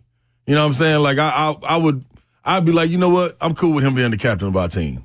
Just watching from afar. So that'd be the only thing that pulls me up. Other than that, I still don't believe in Will Howard. And I know I had to eat those words during these playoffs. You but did, yeah. But do you get Michigan and middle of the season Will Howard? Or that's what I'm saying. Or is it like Minnesota with Sam Darnold? Does the real Sam Darnold stand up? Please stand up. Please stand up. Does the real Will Howard stand up? That's where you give me pause. You talk about when I give you pause. You give me pause when you start talking about Will Howard, like Michigan. Okay, does he throw that out route late and there it goes up the sideline? Like, I mean, yeah, it could happen. Like this secondary for Notre Dame ain't nothing to, you know what I mean? Their defense. Don's been talking about their defense all year. She has. Like, because I think people overlooked them just because of that week 3. Was it week 3? Week 3? No, week 2 loss. Yeah. And you've heard Marcus Freeman be like, listen, we've been in must-win, like, dire straits ever since week 3 because of that week 2 loss. Right. Like, we know. That's right. But because of that loss, I feel like people have overlooked what that defense is capable of. Yeah. So who did they just play to get there? Penn State. Penn State had no receivers catch the ball. Yeah. Like, that's catch the ball. Like, it's the ball coming. They're going to throw the ball. What you're supposed to do. You're a wide receiver. You receive it. Like, they got to throw it to you. Like, to not. That's pretty dope, man. That's in today's day and age. I don't care if you still running out the I formation or the wishbone. Like, at some point, you're going to throw the ball. Mm-hmm. They didn't catch the ball the whole game, yo. That's what I'm trying to tell you. I mean, they do have the best tight end in the country. I know. Yeah, I mean, I understand that. I get that. And he's a dog. But screens, nothing. We ain't going to get no catches from receivers. 0. Mm-hmm. So we just been doing conditioning for 60 minutes. I mean, that's hard to do. Yeah, I ain't going to do no conditioning. I just got to go and sit me on down, man. I ain't going to be able to do this. When you played football at Pearl Cone? That was different. That was pretty cool to watch them guys do what they were doing after I stopped getting the ball. Plus, I didn't have to block no way. But the dude wasn't guarding me anyway. He would go on inside and be ready to help on the run. I'm out there waving my arms. Listen. Like, I'm open. You were looking at me. I remember when you and Big John were like y'all both be on the field and you basically run like we used to call it button hooks when we were kids. That's how you basically like run 10-yard turn around and just throw it up. Yeah, that's lob. I remember those days. But I mean, seriously though, you led the state in receiving for 3 weeks, so you had to be accounted for. You opened it up for everybody else, and that's why y'all won the state championship. I was cold, yo. I was cold. You know what I mean? I'm going to just stand on that. And whatever happens with the rest of that story, don't even really matter. It's about the first 2 or 3 weeks of that season. That's right. That's what everybody need to lean in on. That was on point for sure. Speaking of greatness. I hope your White Castles aren't cold when they No, they won't be. Listen. Hey, shout out to my little buddy. Slay has checked his phone at least 15 times in the last 3 minutes. I'm never going down that road again where the little driver got to go somewhere else and he don't respond to me. This brother right here, I don't even know how to say his name because this may not be his real name, but I'm going to say what I would call him. Babu. Babu is delivering for me. Babu answered because the reason I say it is Vijaya Babu. Okay. See, that's why you're going down a dangerous path there. Yeah, so I'm going to call him Babu. Babu has been in conversation with me through text, and he responds right away. I even hit him with, "Hey, bro, you think you get a couple of extra packs of ketchup for me?" And he said, "Absolutely." I said, "Now, the other people that have been delivering, they come at the wrong time, Babu." But Babu said, "No, I know where you are. I'll be there." And I said, "You know what, Babu? You the man." And Babu will be here. You need Babu's number in your phone. That way you can just call him next time. Man, listen, when I hit Babu, Babu hit me back and said, "Order's not ready yet. Still waiting to pick it up, but I'm here." See, that's the kind of service. That's what you need. He's on it. Yeah, man. my boy ain't playing. Yeah. Could you grab extra ketchup? Appreciate you. Of course, is his response. In the meantime. In between time. Peace. Uh-oh. What we got? Where's this been at?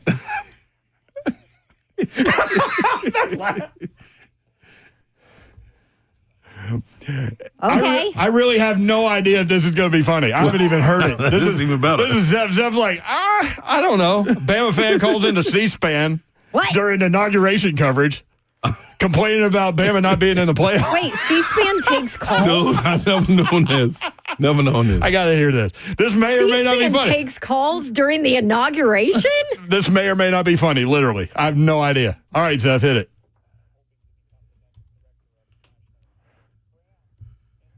City, New Jersey Democrats line. Hi, I want to wish everyone a happy MLK Day. I hope everyone's staying warm. Nice. A bit disappointed how the election turned out. I think it would have been great to see a female president inaugurated today. While I'm disappointed in the American people and their desire to see another 4 years of Trump, I'm a bit more disappointed in the selection committee for not picking Alabama for the college football playoff final, and instead picking inferior teams like SMU and Indiana.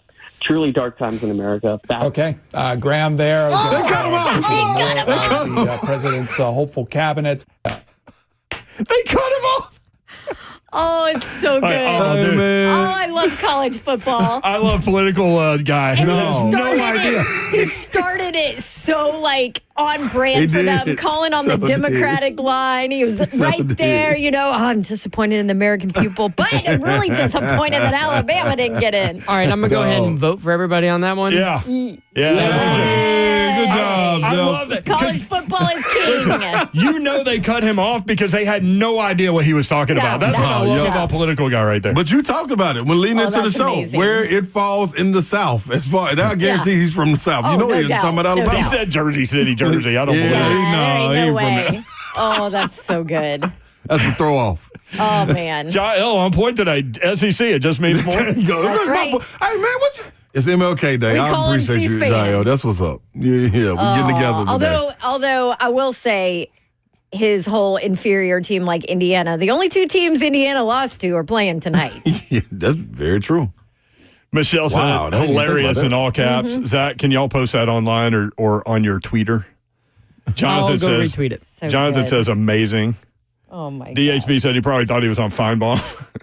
Screw your political committees. I want to talk about this Interchangeable. college football Yeah. committee. Yeah, He did make his little political No, comment. that was good. he did. That's how you stay on the line. He did that to stay on the line, pulls them in, But what I'm really disappointed in, Like, let's get to the real part. Speaking of committees, that was so well done. I got one. Bama fans, man, you can't slow them down. That's right. They're out there.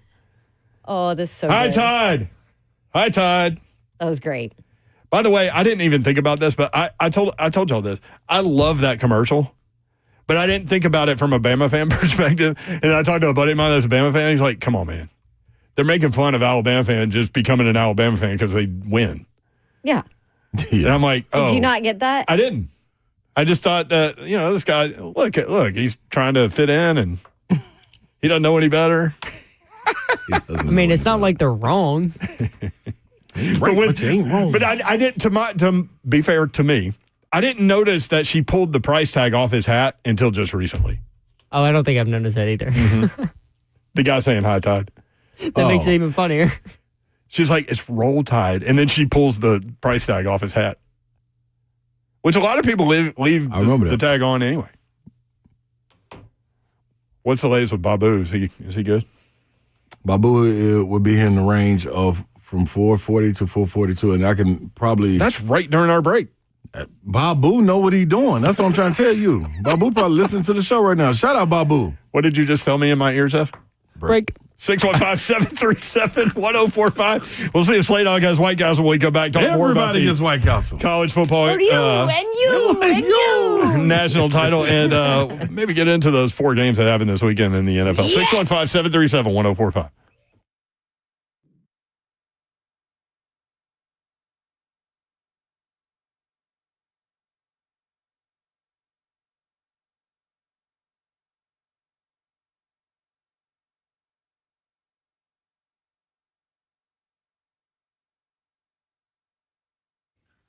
You want to just win with a refi? Loan Pronto is who you need to just win with. Don't go through another year with high interest debt.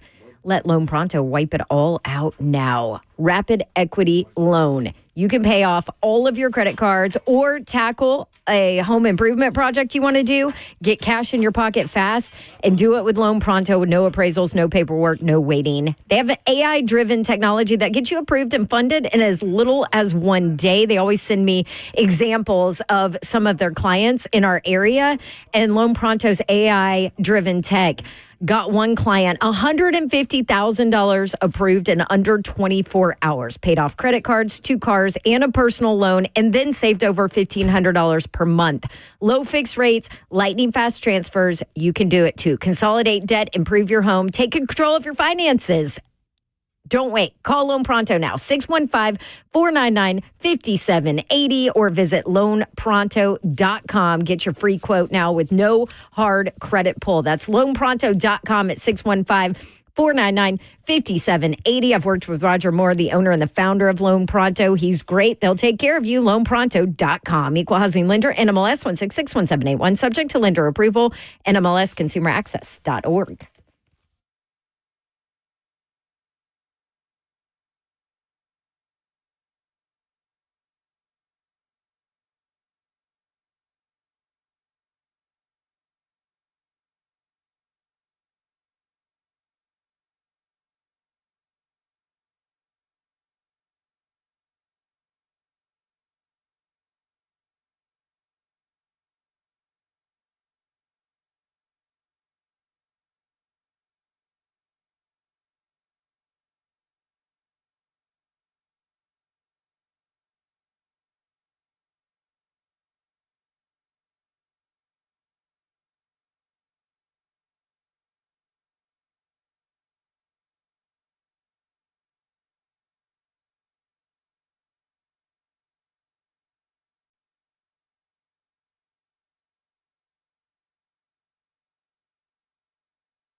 3HL 1045, the Zone. Shout out to the Preds who have won 3 in a row. Look at them. 5 out of 7.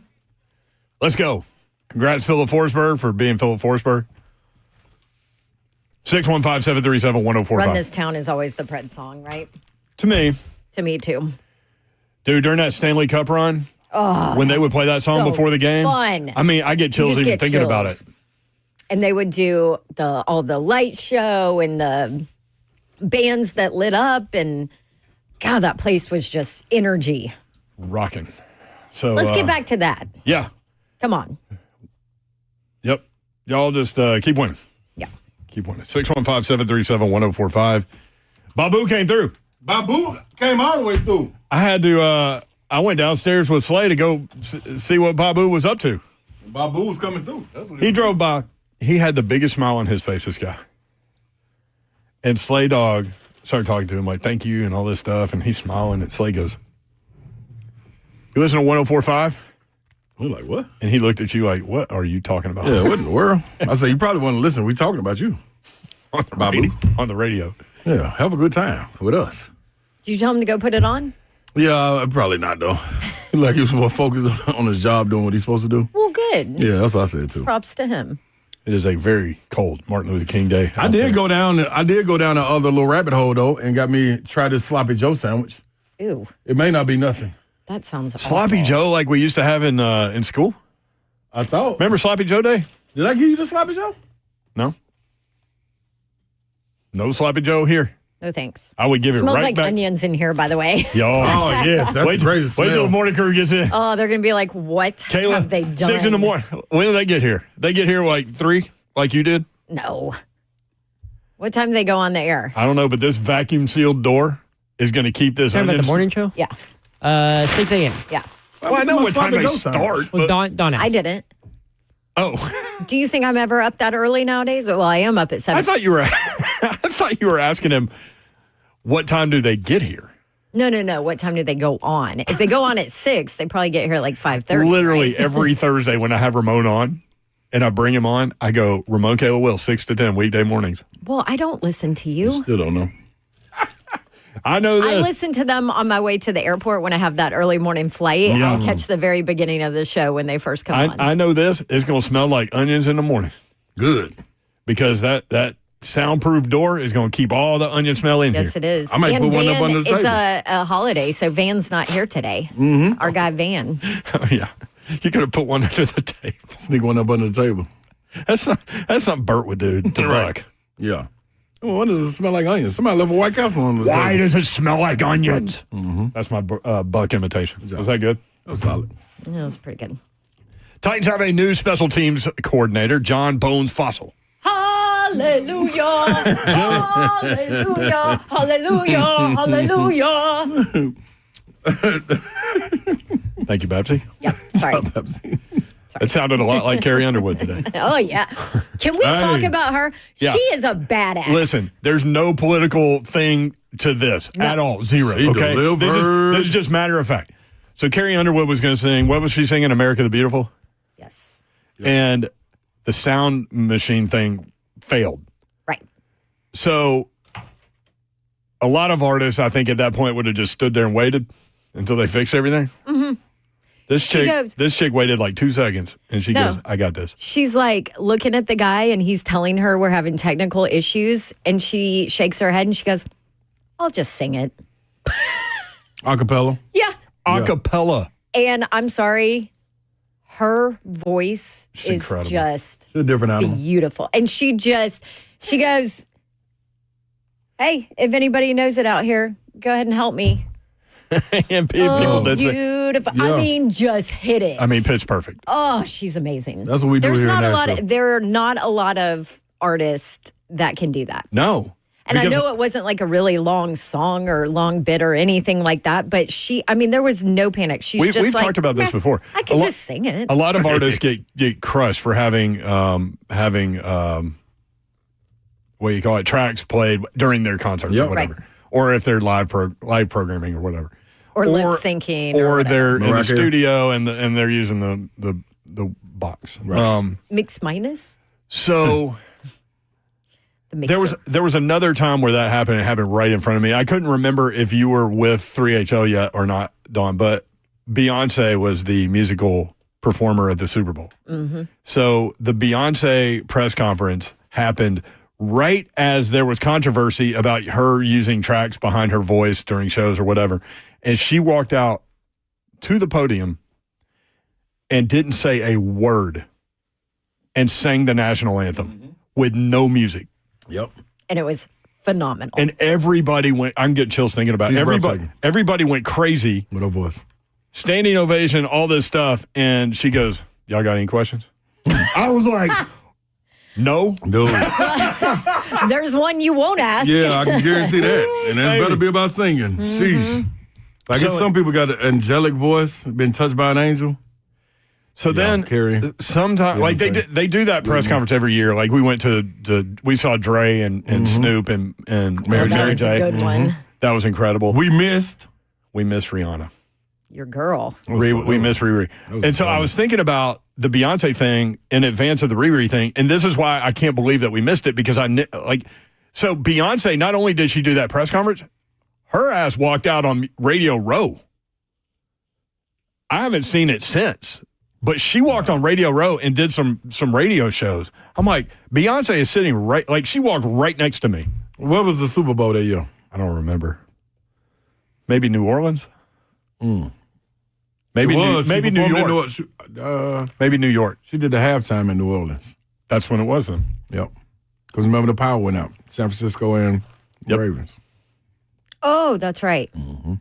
You know what else happened? Speaking of Martin Luther King Day, you know what else happened in New Orleans? I wish we had this interview. And this riles a lot of people up, and I get it because politics, whatever. But I've told y'all, politics aside, I love, like, if I have an opportunity to talk to a historical figure and figure out like what makes them tick and what happened in this particular situation, I'm going to do it. And so we're in, I think it was New Orleans, maybe it was New York. Anyway, Peter Burns was doing radio in Colorado at that point, in Denver. Yeah. And so I remember you telling me this. This was before my time, so it would have been 2013. This was New York because it was Eastern time, so everybody had cleared out. So we're doing our show, he's doing his show, and there's no one else in the building. And I look over and I was like, who is walking in right now? I think that's the Reverend Jesse Jackson. And he walked over and sat down with Peter Burns. I walked over there and I got in Peter's ear. I was like, can you send him to us after? So Reverend Jesse Jackson came over and did 3HL for like 30 minutes. You know what we talked with him about? What? Being there when Dr. King got shot. Yeah, I bet.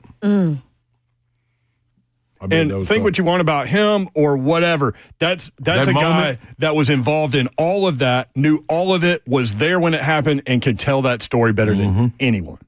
What do you remember the most about him in that interview? How intelligent he was.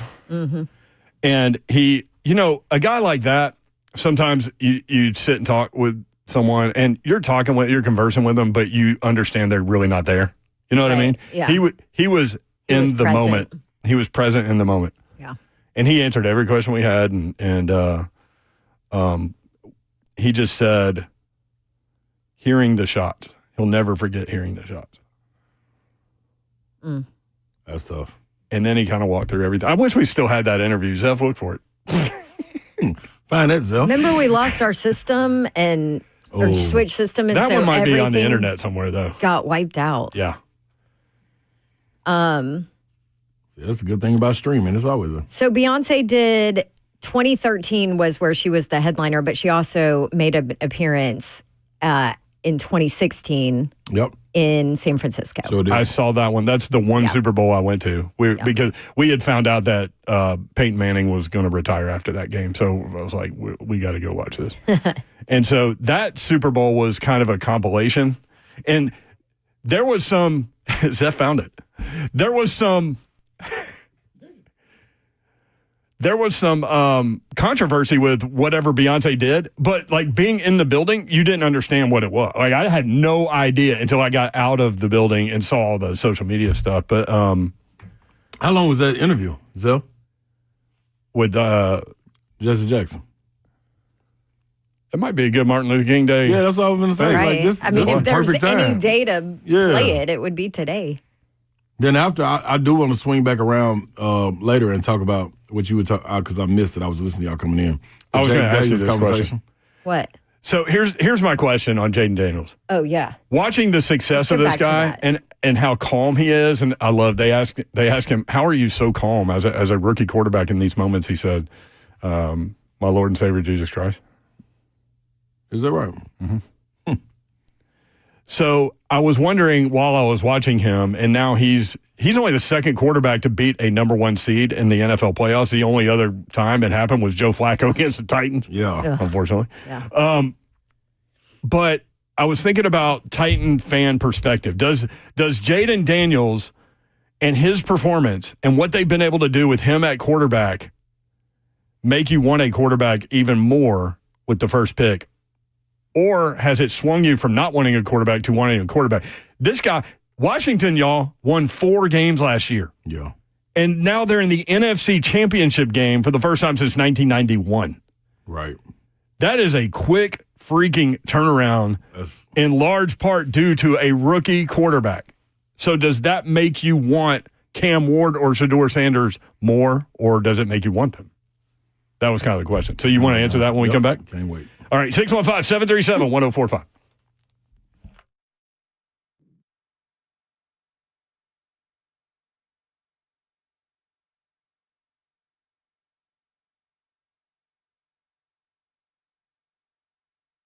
I want to tell you about my friends at Gupton Dodge Chrysler Jeep Ram. That's where you need to go to get that next new vehicle, and you can get it done with Daniel Gupton and his crew, Gupton Dodge Chrysler Jeep Ram. They are there for you, whether you're looking for a new or pre-owned vehicle. My guys at Gupton have you covered. Just check them out online at GuptonMotors.com. Got some deals going on right now. Select 2024 Jeep Gladiators up to 25% off MSRP, $500 off every pre-owned vehicle with dealer-arranged financing. 2024 Jeep Wrangler 4xe, 0% for 72 months. Ram, the Big Daddy's Ram, $3,500, $4,500, $5,500 in stock, upfitted and ready for all of your commercial needs. Gupton Dodge Chrysler Jeep Ram. Check them out, 3450 Tom Austin Highway in beautiful Springfield, Tennessee. Just 30 minutes from downtown Nashville. Best vehicle buying experience you will have ever had, whether you're looking for new or pre-owned. These are your guys. GuptonMotors.com. That's Gupton Dodge Chrysler Jeep Ram.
Good afternoon. It is 5:03. I'm Joseph Bonanno live from the 104.5 The Zone studios. Big Titans news of the day as they have hired a new special teams coordinator in John Bones Fossil. He has coached as the special teams coordinator in Dallas since 2020, putting out a top 10 unit every year that he's been here. He replaces Colt Anderson as head of the special teams. Big news in the NFL, the Chicago Bears are hiring Detroit Lions offensive coordinator Ben Johnson as their next head coach. Johnson, who has led the Lions to a top 5 offense in every season since becoming an OC in 2022, was a highly touted candidate and lands in Detroit to coach former number 1 overall pick Caleb Williams. In college football news tonight, it's the 2024 college football season coming to an end as Ohio State and Notre Dame face off in the national championship game, seeing which team can become the first winner in the 12-team playoff format. Kickoff for that one at 6:45 on ESPN. For all your foundation repair, waterproofing needs, you need to visit USSTN.com. Breaking news at once in your home for the Titans and Balls. This is 104.5 The Zone.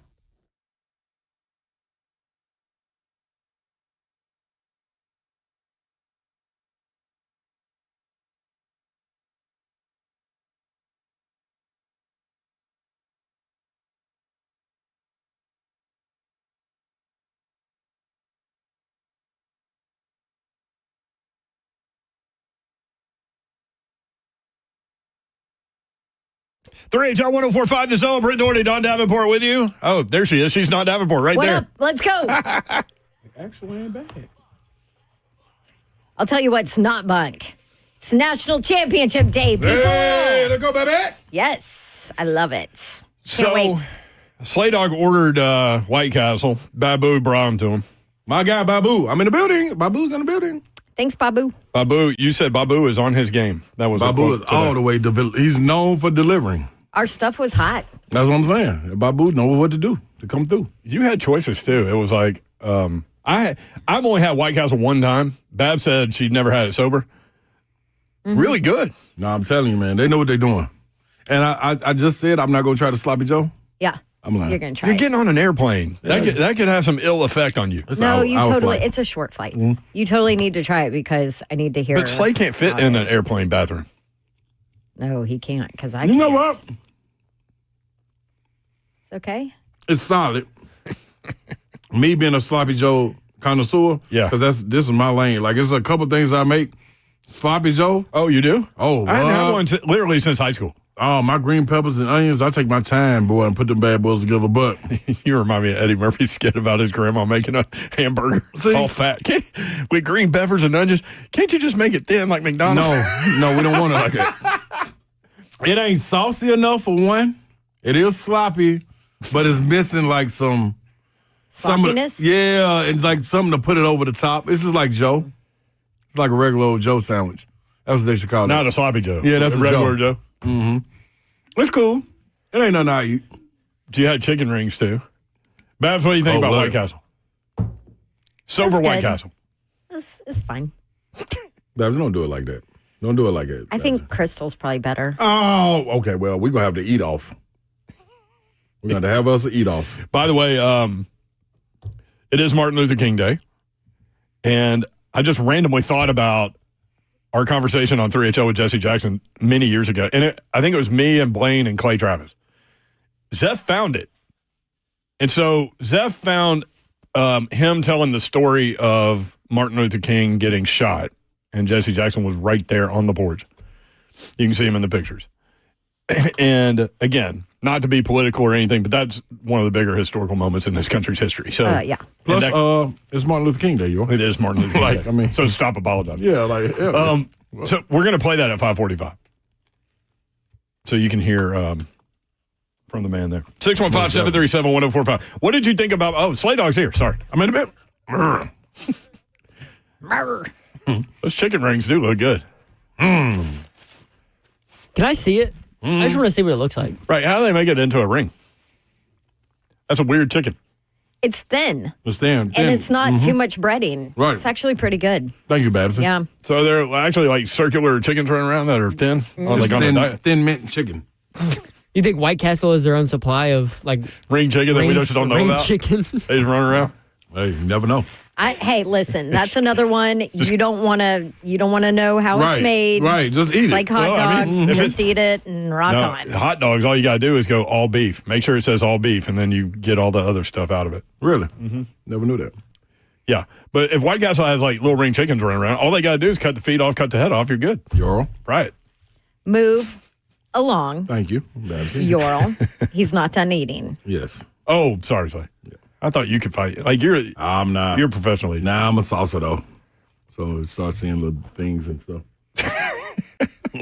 All right, so what did you think about my question? With Jayden Daniels' success, Washington won 4 games. They were 4-13 last year, okay? So similar spot that the Titans are in. They had the number 2 pick. Obviously, the Titans have the number 1 pick.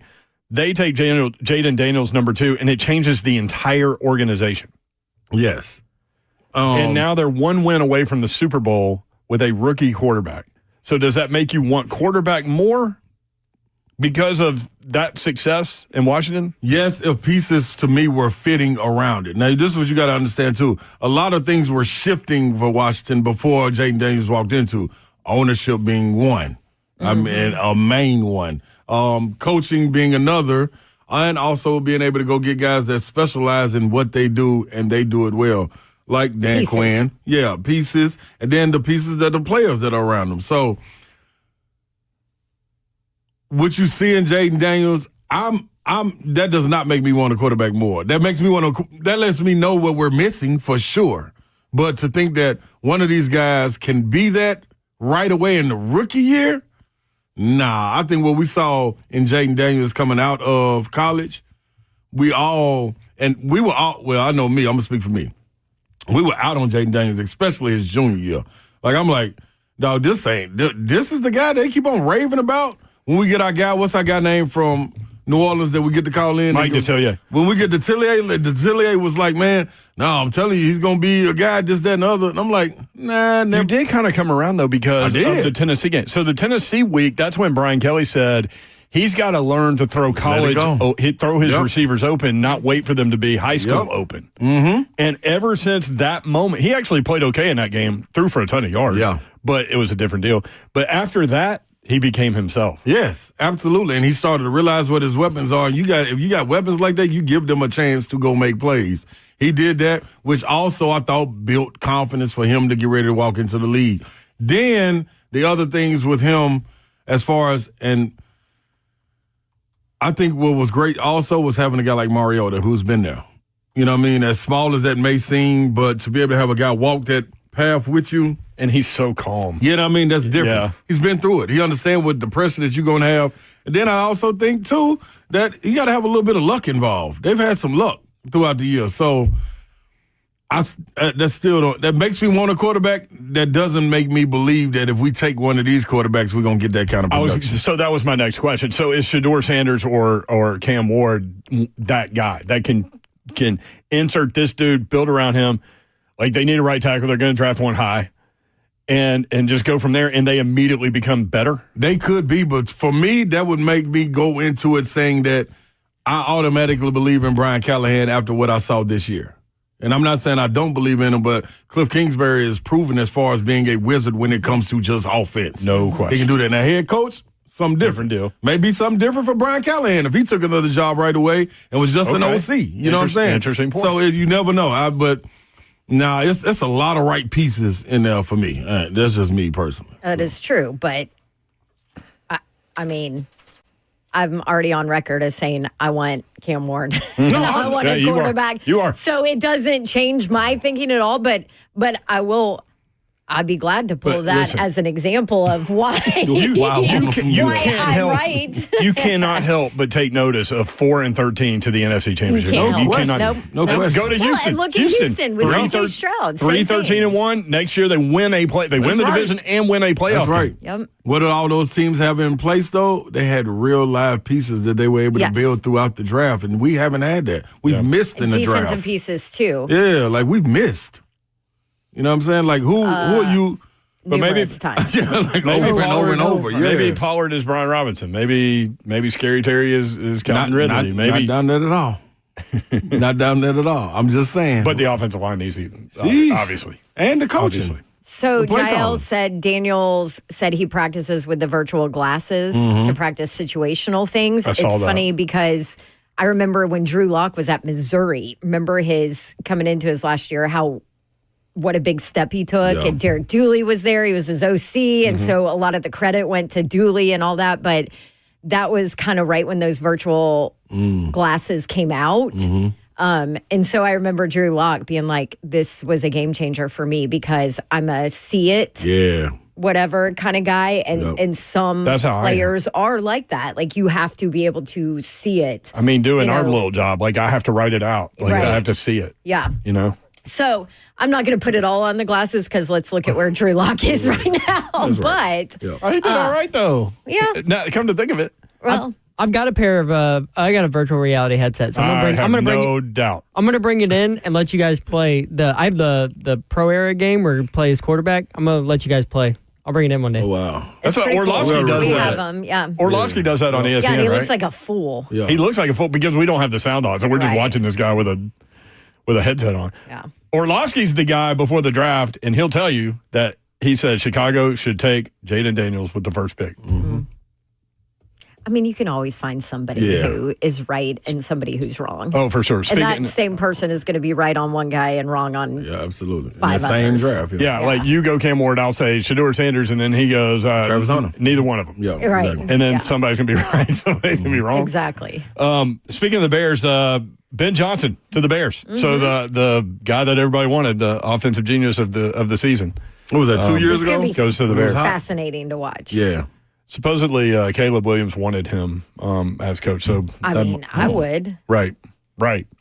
So Rossini, Zev said she reported that Ben Johnson didn't choose Jacksonville because he didn't like their structure. Yep. Which is a good way to say I don't want that GM. Yeah. Is how I took it. Or that Shiano show. That comes In general. with it, yeah. Yeah. Just around the When we entire- come back, we'll talk about the national championship game. Ohio State and Notre Dame. Chris Lowe joins us next from ESPN 3HL 1045 The Zone.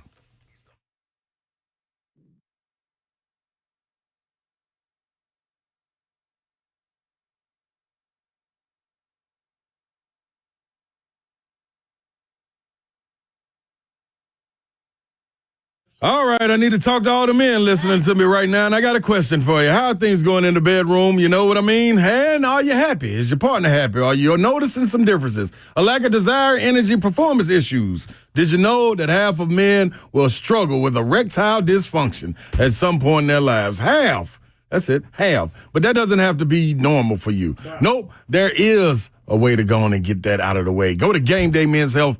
That's where they come in. Listen, ED issues can be caused by any number of things. Could be testosterone, could be something else. Bottom line, you don't know until you see Game Day. Here's the best part. Your consultation and lab work to find out your numbers, completely free. And yes, guys, it's the easiest thing in the world to request an appointment. Done it multiple times. You got 10 seconds, grab your phone. Go to GameDayMen'sHealth.com. At the top of the page, click Book Appointment. Pull up on the two locations, Green Hills or Hendersonville. Name, phone number, email address. Boom. That's it. That's all you need. Someone from Game Day will call you back, set it up, and in 15 minutes, you'll have your lab results back. You will meet with a medical expert who specializes in testosterone, sexual health, and erectile dysfunction, and receive a tailored solution for your needs. It's real simple to do. Go to GameDayMen'sHealth.com. Get in the game today with Game Day Men's Health.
3HL 1045 The Zone. Martin Luther King Day. I Have a Dream speech, August 28, 1963. More than 250,000 people in attendance at the Lincoln Memorial. 17 minutes, that speech. And I was reading, y'all know I love reading about history, but history. I love going back and reading about how things happen and kind of the process and everything. And they were saying that even on August 27th, 12 hours before, Martin didn't know what he was going to say. That's wild. Now, Slay and I were talking during the break. He had versions of I Have a Dream before he delivered this speech. So, it was certainly in there, but just phenomenal. Again, we had Jesse Jackson on the show. When was that? 2003? Is that what you said? I mean, 13? It's at 2019 in the thing, but that might just be when it was saved. There's no way it's 2019. Yeah. Because it was the New York Super Bowl. New York Super Bowl. So, you know what I was going to ask? Like, was that maybe 2011? And I should know this, but since you love history, kind of put you on the spot with this too. 2012. Okay. It was before the New Orleans one. Okay, there you go. Was that the last speech given that day? Or was it someone behind him? I don't think it was. I think that might have been no, it might have been somebody else. That's what I want to know. Like, so who was the person that had to come behind that speech? Like, and what did you get up there and say? Yeah, right. Like literally, to your point, if there was somebody behind, nobody remembers that part. Like, because it never comes, like, everybody didn't travel there to get to that spot for 17 minutes and then everybody say, all right, I'll meet y'all at the restaurant. Like, it was more to it. So, this is an interesting thing, and I don't know that a lot of people know about this, but I find this one of the more interesting things. Beyond that, we got to find that part out. Like, who the hell follows? Dude, I Have a Dream. Sheesh. I'd be like if I was scheduled to speak, I'd be like, I'm good. No, I mean, then the people be doing like Babs did with the hockey playoffs. Playoff hockey. While you look that up, check out this note here real quick, and then we'll get to Chris Lowe and talk college football. This is from his the Wikipedia page about the speech. Beginning with a reference to the Emancipation Proclamation, which declared millions of slaves free in 1863, King said, 100 years later, the Negro still is not free. Toward the end of the speech, King departed from his prepared text from an improvised theme, I Have a Dream. In the church spirit, Mahalia Jackson, who was sitting behind him, shouted to him, tell him about the dream, Martin. Just before he began his most famous part of the speech. I found it too. What you got? This is correct. After Martin Luther King Jr.'s I Have a Dream speech at the 63 March on Washington, Philip Randolph led the Pledge of Allegiance and Dr. Benjamin Mays gave a benediction. Oh, that's a great way to do it. I mean, on point right there. Whoever thought of that was whoever put that together was like, dude, you know what he about to do. Dr. King's about to gonna tear this thing down. I know what's about He's about to mic drop it. Right. So let's do the benediction. Yeah, like, get out of here. You know what you got an idea about this. Like, settle up on this one, y'all. Sheesh. Isn't it crazy though? Because if I find like speeches very interesting to me, just from a communication standpoint, and you're talking to a lot of people, and it's hard to get a message to a lot of people and to hold them, and to hold them, Yep. But like I'll steal Babs's word. Like nowadays, you don't see like really famous speeches anymore. You know what I mean? It's kind of like Christmas songs. You very rarely see like a new Christmas song that outside of my right here. It's all retreads. Yeah, it's all from back in the day. Chris Lowe joins us now on 3HL. Low Dog, what's up? How are you? Great. I was listening to you guys there, and great stuff. A reminder to me as you were talking, how time is undefeated. It really is. And the older you get, the more you realize it. So when Dr. King made that speech in 1963, think about this. That was less than 20 years from the end of World War II. Yeah. Wow. I mean, it's hard. It's just hard for me. I was born in 65. But when he gave that speech there, D.C., that was, the war had not been over for 20 years. Yeah. And again, that's just, as you go through and you get older, and you come to remember that, that time truly is undefeated. And that was I did not know you guys had Jesse Jackson on the show. What you should have done, if you really want to top that, you need to get him and Chris Rock back together. Man, the only way. Did you ever see the show when Chris Rock had his show? He had Jesse Jackson on his show. It was hilarious. I was rolling the floor. I was laughing so hard. They're going there screaming and hollering when let's give it up for Jesse Jackson. They're going, the place is going crazy, and he's finally sits down, and finally it calms down. And Chris Rock looked at him and said, "What the hell do you do anyway?" Walk the earth like Kane from Kung Fu. And Jesse Jackson laughed harder than anybody. He was doing it. What the hell do you do? Comedic genius, man. That is funny. It's funny to think about that, though. Like in 1963, and this is all going, this revolution, and everything is going on. And World War II is less than 20 years ago. That's crazy to think, because I remember every moment of the miracle at South Bend, and that's like 34 years ago. Mm.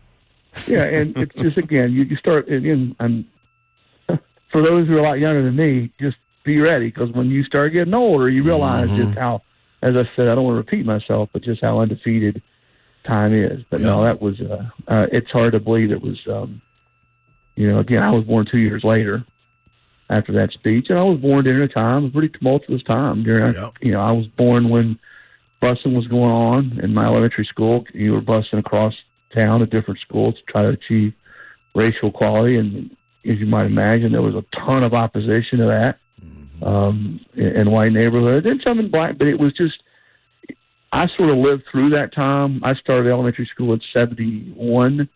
I guess I was in kindergarten in 70, and remember, just sort of how, thank God, I was raised in a family that, we were taught, and my dad's still there, but my mom's gone, but we were taught to respect everybody. And it just, they kept me insulated from the fact there was all this hate out there and there was all this prejudice. But I just remember it just was going to school. I mean, 25 minutes, you're on a bus across town. I thought that was normal. But, looking back, I see now that what they were trying to do. But yeah, that time when he gave that speech in 63, and even now, we're still fighting a lot of those same fights. Yeah, that's why it kind of hit me. I'm blessed to have lived in a situation where I was taught exactly what he said about judging people by the content of their character, not the color of their skin. And you think about a lot of people grow up in situations that aren't like that, and education is key. It helped me. It honestly helped me in my profession. I mean, I went, again, my school, my high school was about 55 white to black, 55% black. And not many schools are like that, certainly back then. And I played basketball with one of 3 white kids on the team. And what I've done in my profession, I can't tell you how much that has helped me along the way, and be able to connect and relate and talk to people from different from different backgrounds and different cultures and that type of thing. And you look back now, I'm grateful. I'm grateful that I went to school when I did, and I went to school at a time and in that type of environment, because it's 39 years of doing this. It's been it was a huge benefit to me.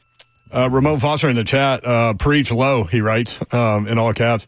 Ramon, with a good point here. I got another one. Some of us still have grandparents and uncles and aunts that picked in cotton fields. We're not that far removed from it. Shaking my head. Mm-hmm. Yep. It really, and I remember some of my buddies talking about their grandparents, some of the things they went through, and you hear those stories through their eyes, and it really hits home. Yeah. Absolutely. Chris Lowe with us on 3HL College Football National Championship game tonight. Let me start with this, Chris. Ohio State, Notre Dame, obviously 2 teams that would not have been in had we not gone to the 12-team playoff, which is interesting. But Ohio State favored by 8.5. Are you surprised it's that much? No, I would think it would be more. Notre Dame's got to play a perfect game, close to perfect. I really believe that. And you just hit Bav. She's like, she thinks Notre Dame, and this one's like, what? Hey, and but that's why they play the Marcus games. Freeman. And I am too. To me, Marcus Freeman is why we love sports. I mean, that guy, his first game he ever coached after Kelly went to LSU, they lost in the bowl game. The next year, the first 2 games they lost.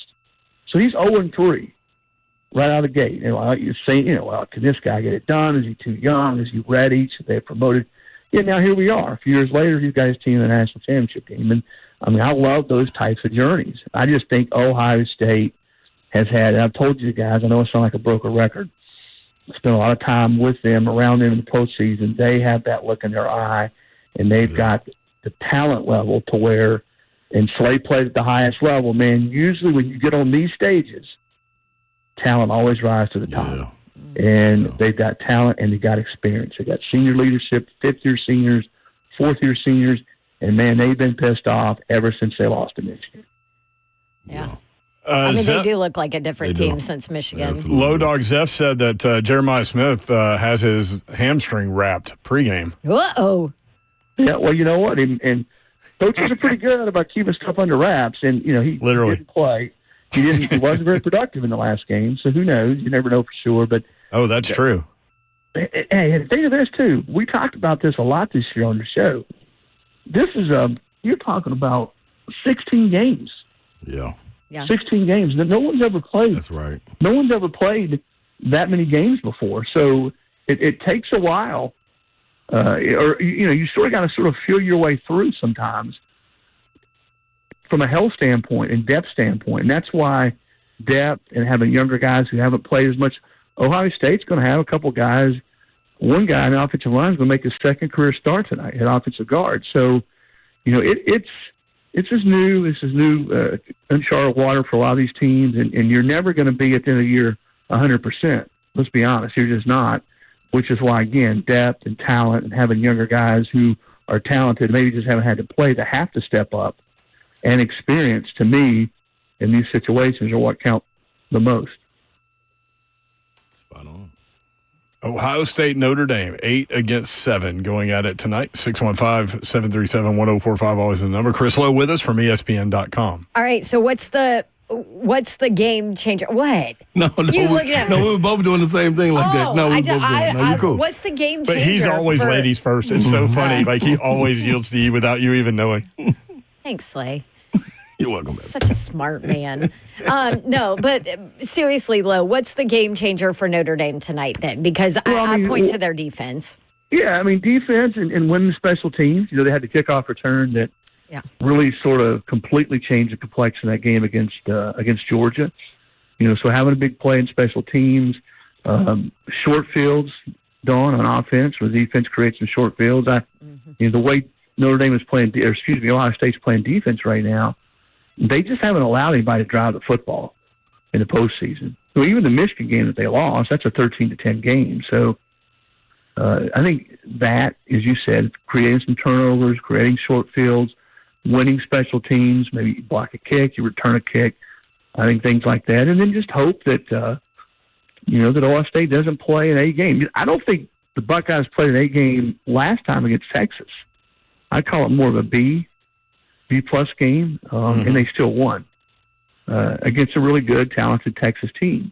Remember, too, now, and before we start making Ohio State the 85 Chicago Bears, Texas has got the ball on the 2 or the 3 with a chance to tie the game in the last minutes. Yeah.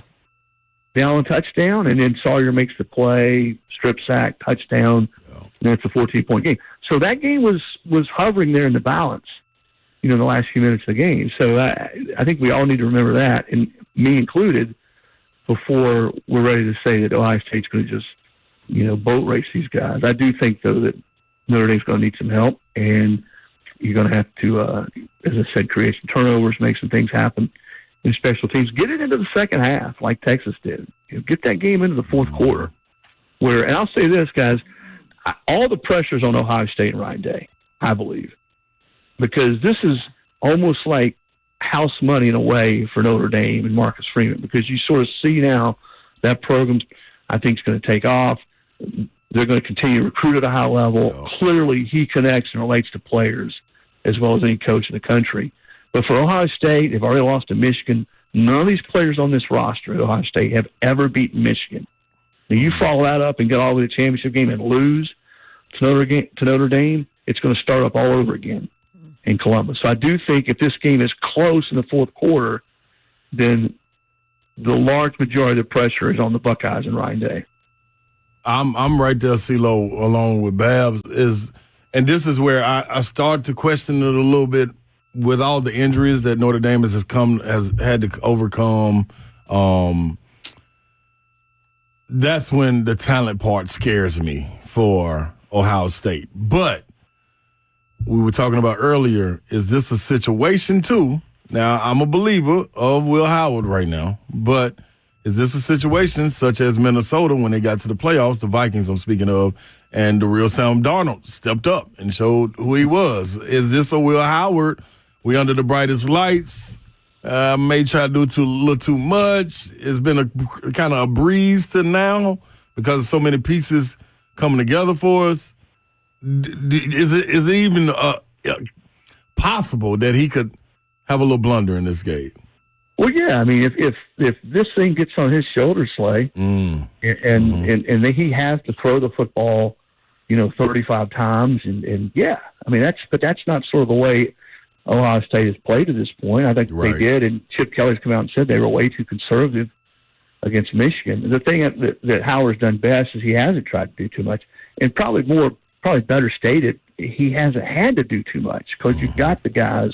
You have Buka and you've got Jeremiah Smith, the two running backs. Henderson's a threat to go all. I mean, they've got weapons, and he hasn't had to do so much. I think if you're Notre Dame, if you can take Smith away again, you want to try to put it all on his shoulders. And, of course, the best way to do that if you're Notre Dame is to get ahead early, and make Ohio State play from behind.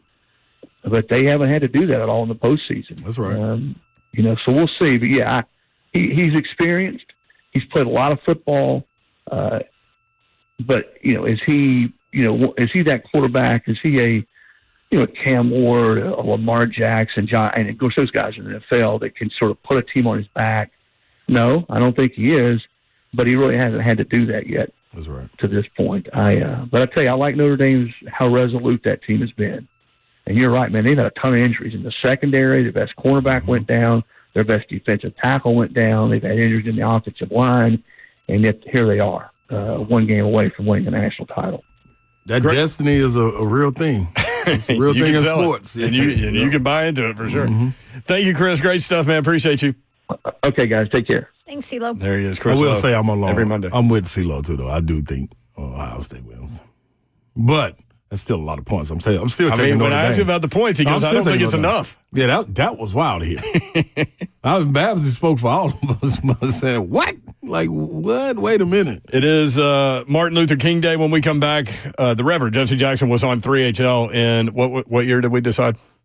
2012, I think. 2012. We'll play a little snippet of that where he describes the day that Martin Luther King was shot. 615-737-1045, always the number. 3HL 1045 The Zone.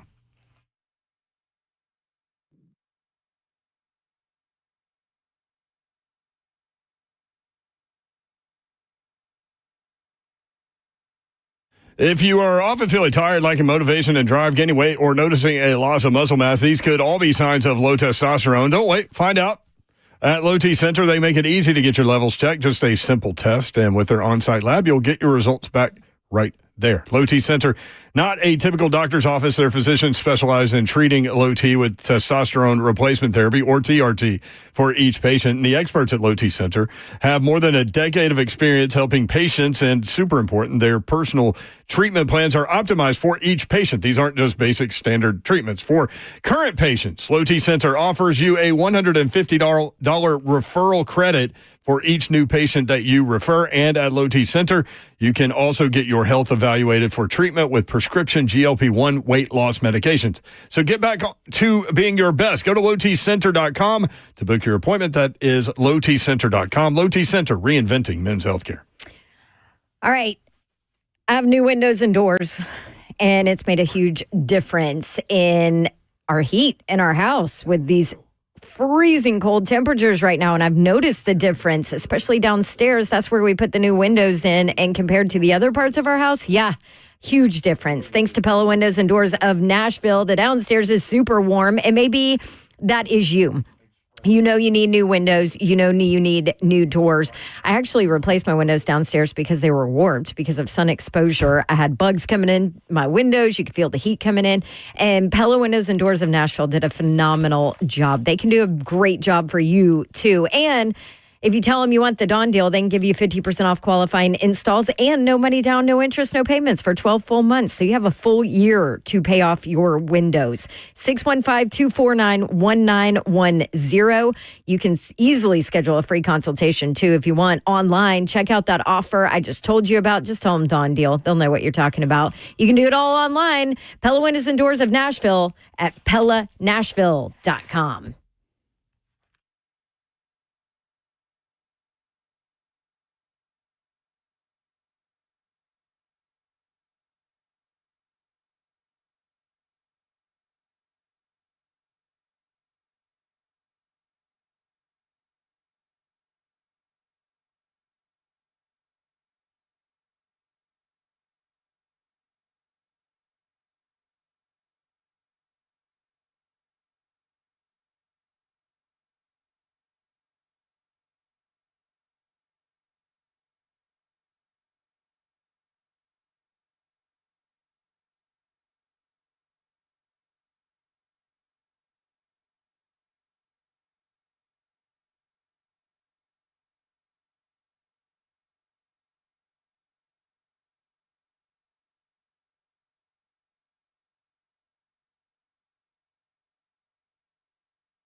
Three HL 1045.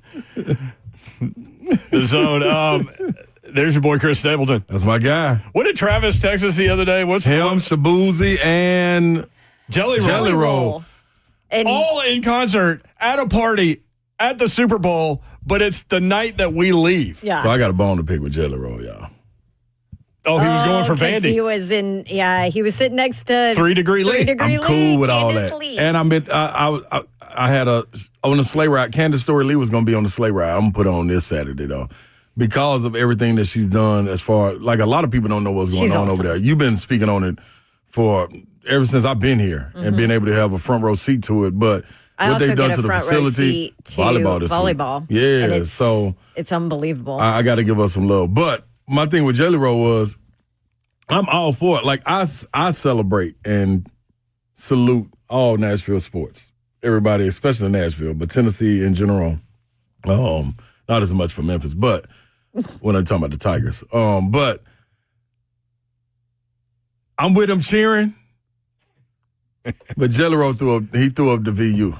He did. Yep. That was the only thing that got me. I just saw you, Jelly, and you said you were all Vol. Uh-oh.